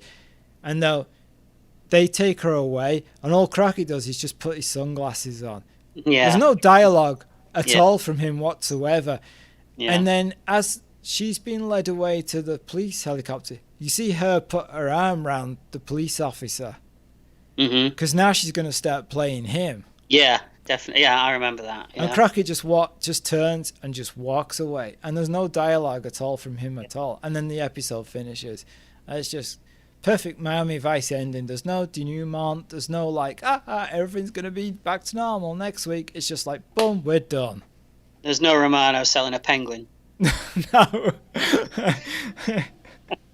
There's no Hutch after his girlfriend's been killed bowling with a new girlfriend. Yeah, and Miami Vice did that a lot, didn't they? Those scenes that had no dialogue whatsoever, but yet told you so much with just the visuals and the music. Yeah, there's one I remember that finishes with Tubbs tied to a bed, screaming as a woman's about to kill him, and Crockett shoots her, and then it just goes, duff, end. You're like, what? Okay. Yeah, definitely. Miami Vice is. I think it was we did. It's the only thing that we've done a 2-part episode. Yeah, that's true, right? Yeah. Yeah, we both love Miami Vice. Yeah. So I finished the night with a happy Miami Vice episode. As a 10-year-old or 11-year-old, whichever, I guess 11 when this came out, that's how I would finish a Monday night, because that was the last thing that was on, 10 to 11 p.m. bedtime. Yeah, definitely. Same for me as well. Yeah. Yep. So that's our perfect day each of isolation television. And that's it for this special episode of Retrospection. Now we're back with our normal service sometime soon. In the meantime, you can email your suggestion to retrospection@email.com. You can also follow us on Facebook, on Twitter at Retrospecky, and on Instagram at Retrospection Podcast, all one word. And please subscribe and rate us wherever you listen.